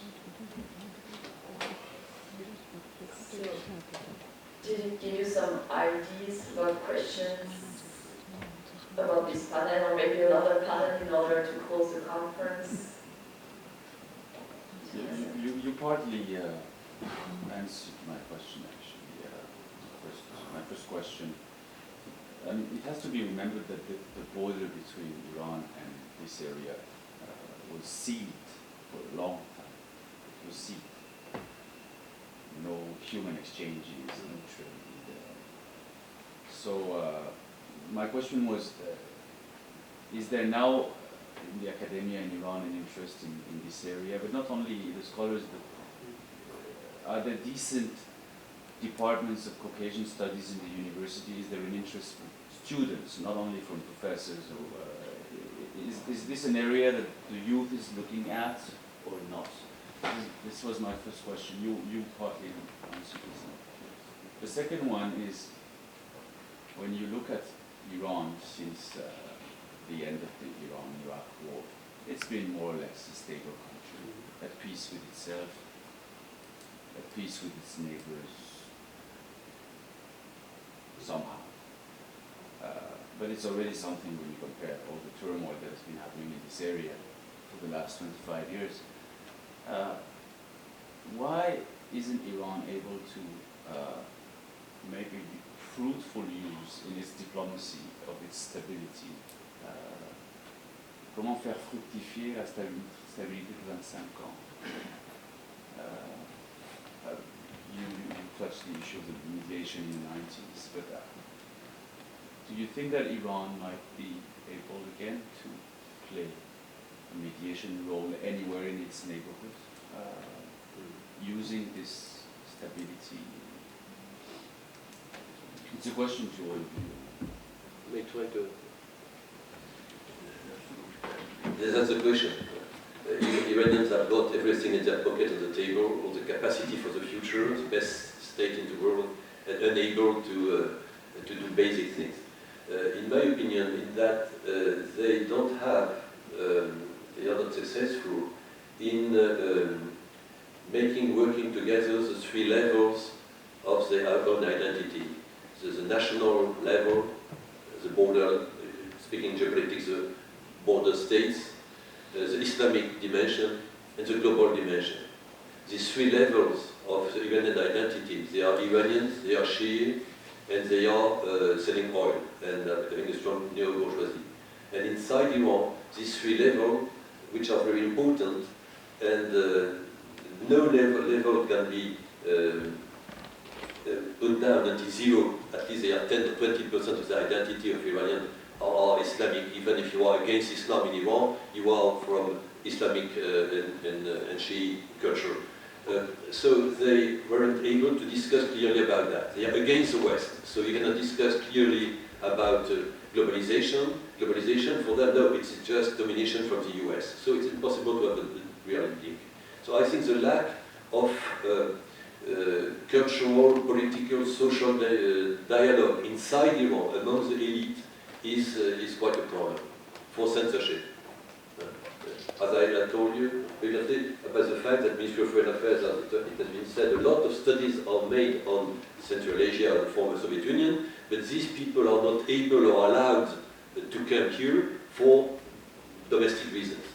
And so that's a major problem. It's a sort of matter of freedom, intellectual freedom. And in universities, as I said, my colleagues were speaking about that this morning for the breakfast, I made some maps of the elections in Iran, a map, simple map. Who is voting for Patami or Rouhani, and publishing. All the data are published and went on the internet, published Ministry of Interior. But I was the only guy in the world making these maps. So my friend said, why did you do these maps on elections? Why didn't you do that? You have got all the idea, the data, you have got the facility, you have got everything, you can publish in your papers, but your papers in Iran are publishing the maps, I publish in Le Monde in Paris. Because of sort of censorship they have got in the mind. That's a global question about Iran. And there is no answer. Iran is a country which is very isolated and just suffered with the sanctions. And for the regional country, Iran has, in the international system, very not attractive impact. They like sanctions and this. Another thing about the influence to the region, you should offer something. Well, economy, investment, something this should be attractive. What should Iran offer to the region? Iran has a religious system, governmental system, but these countries are very secular. Economically, Iran is not so developed. Yes, it's mainly based on the carbohydrate energy and about industry. Maybe it has its own industry that just supply itself. But what is the attractiveness for the other regional countries?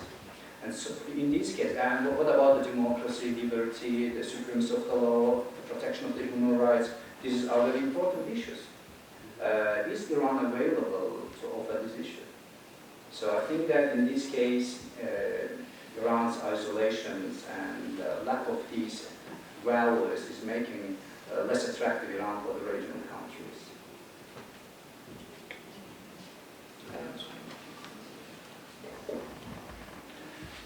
About the interest from Iran towards this country, I think when I did my research for my book, for my PhD, I visited many Iranian universities and I was asking how many students have you studying Russian language?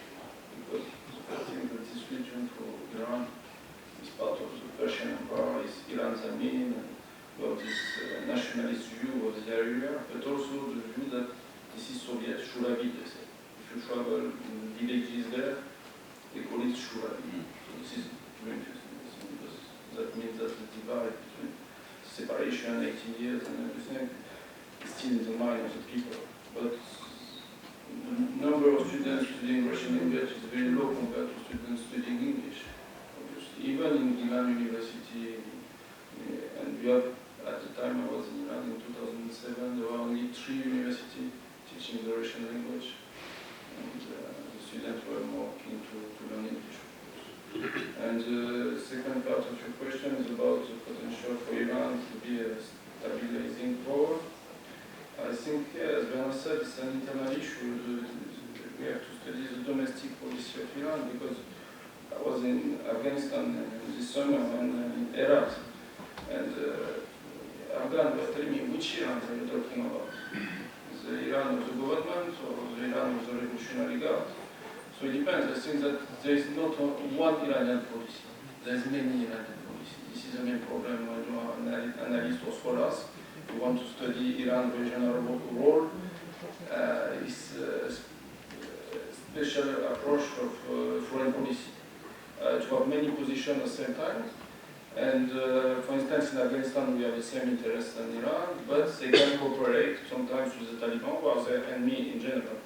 And you find these two policies at the same time. So it's really difficult to see Iran as a long-term perspective as a stabilizing power, unless they solve the internal issue, they solve the internal political issue with a political authority that is, like in other nation states, I think.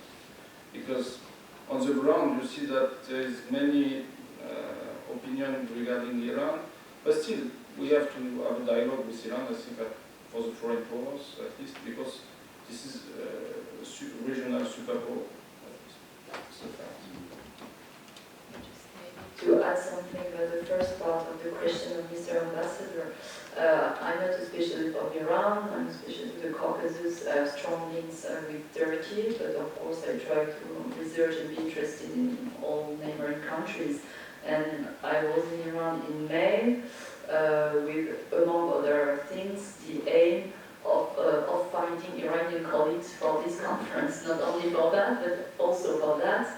And since I didn't have any strong connections in the academic field in Iran, I just made some research on the internet in order to find some research centers or faculty of maybe so-called Slavic studies or Russian studies and so on. And I couldn't find anybody, or I found some people, but could not get any answer. Okay, this is another problem. But this was also, it was not the influence of Iran in the Caucasus, it was the Caucasus influence in Iran I tried to find, but I couldn't, maybe I was not enough time, but anyway, if you say that you have very few people learning Russian language, which is a very key asset to research in the Caucasus. It opens a lot of doors, and it's very convenient because this is a lingua franca. If you must learn Armenian and Azerbaijani and Georgian, it's a bit tough. No, but you should go to Tell me where I should go. Faculty of Foreign Studies, you have a Russian Studies department. It's very easy to find it. In Gilan University also you have a Russian Studies department, and there's Mazandaran also University, at least 3 universities. Maybe there's more now. No, in this one you have Caucasian. So you see, there's more now, yeah. It's new, in 2007 there were more. So there's more. You need contact. It's like if you go to France, you don't speak the language, you go on the website, there's no English website. So Iran's the same. If you go to the website, it's in Persian, so you have to find the contact. Not always, but if you want to be in touch with people, it's better to speak the language, in Iran at least. Yeah, it's not like it's cross-country still. So also this is a problem. You have to learn to access the information, to access the people, to build the network. I think it's not an easy country. That's why if you go just once, 1 week, 2 weeks, 3 weeks, 1 month even, the first time is difficult. It takes time, I think, in Iran. It's not like going to Switzerland. It's different. Questions from the floor, the audience? Yes? To Clément, Carmen, but it would be interesting also to listen to your opinion. There are many speculations since the beginning of the year about possible change of paradigm in the region, with the United States interested to offer to Iran, make some offer to Iran in order to bring the Iranian on their side in the perspective of the confrontation with Russia.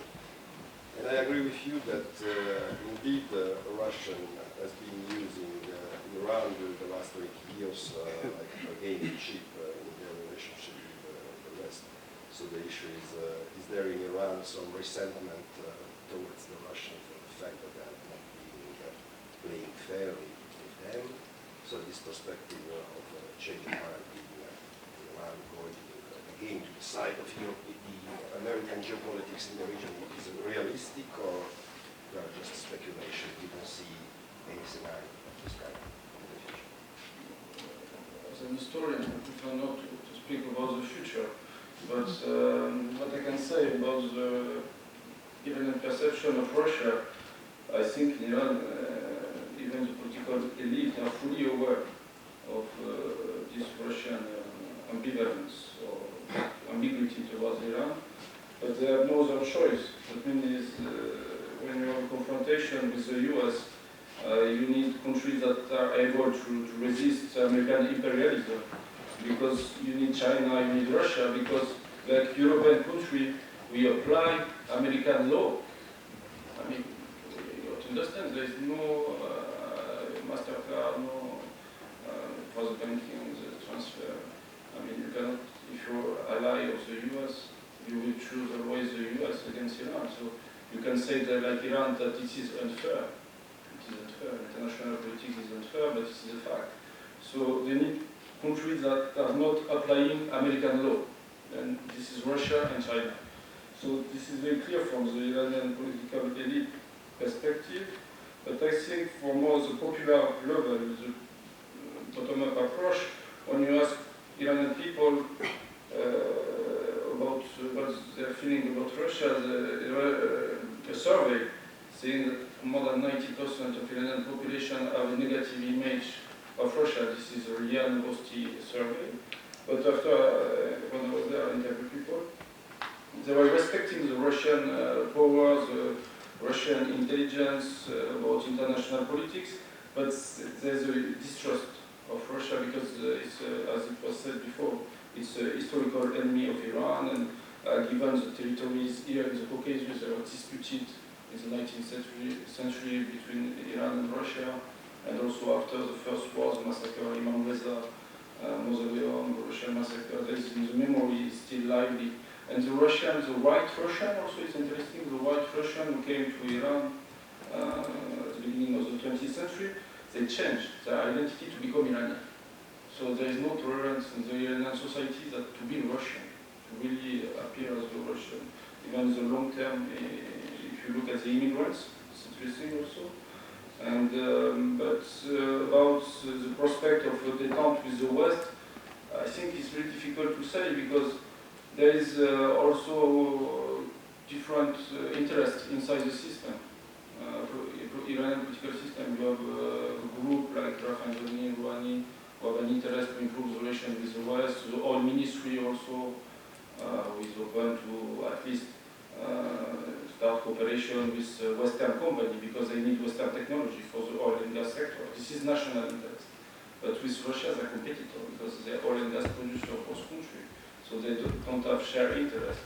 But on the other side, you have conservative, what I said in my paper, they hope that the relation between Russia and the West will be worse, and Iran has to be on the Russian side until at least, I think, the US unilateral sanctions are not in place anymore, because what I said before is very important. Most of Western countries apply American law, and this is an important constraint for Iran to return to be part of the international community as for business, from the business perspective at least. Yeah, may I add some facts? I do agree, my presentation was about history and global issues, but recently, when the US left Iran in '79, the Soviet Union and Russia took the opportunity to be here, more or less. So the difference between today and 40 years ago is clearly the fact that Russia is in Iran. Somebody told me, an Iranian friend told me, when for the first time an agreement was signed about Bushehr plant in 92, I think.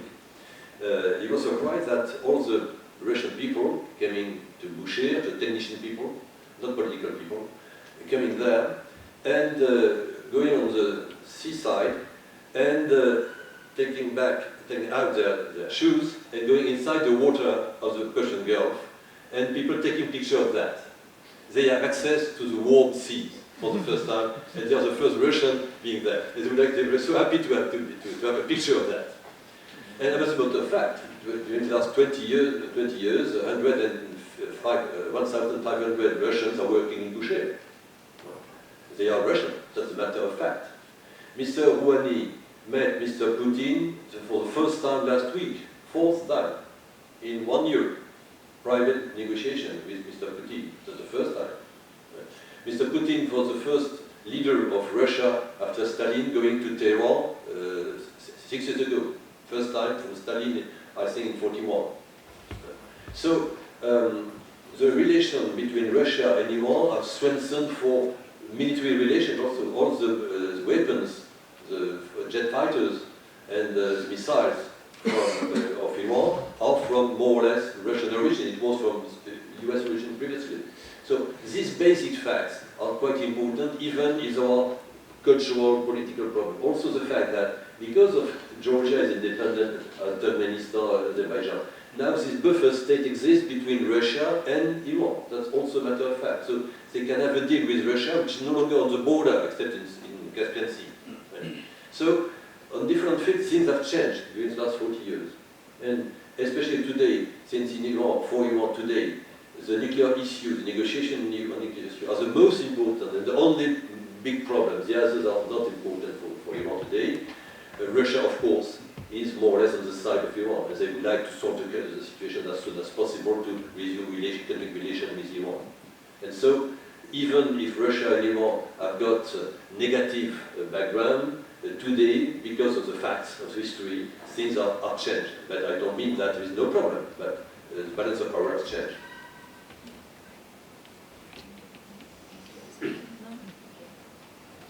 Other questions, comments, remarks? No?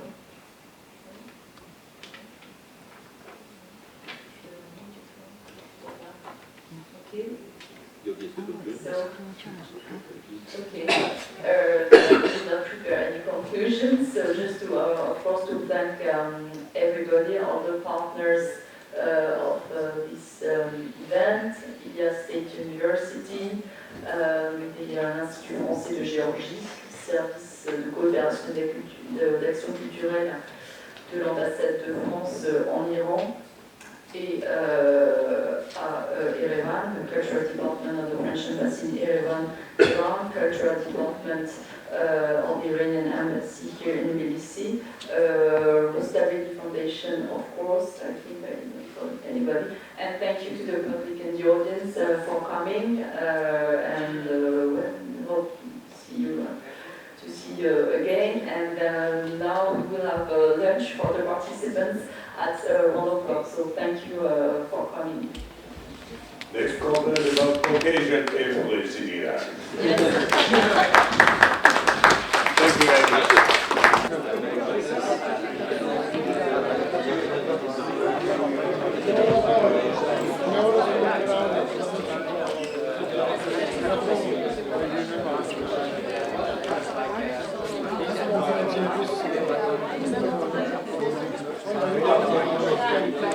Thank you.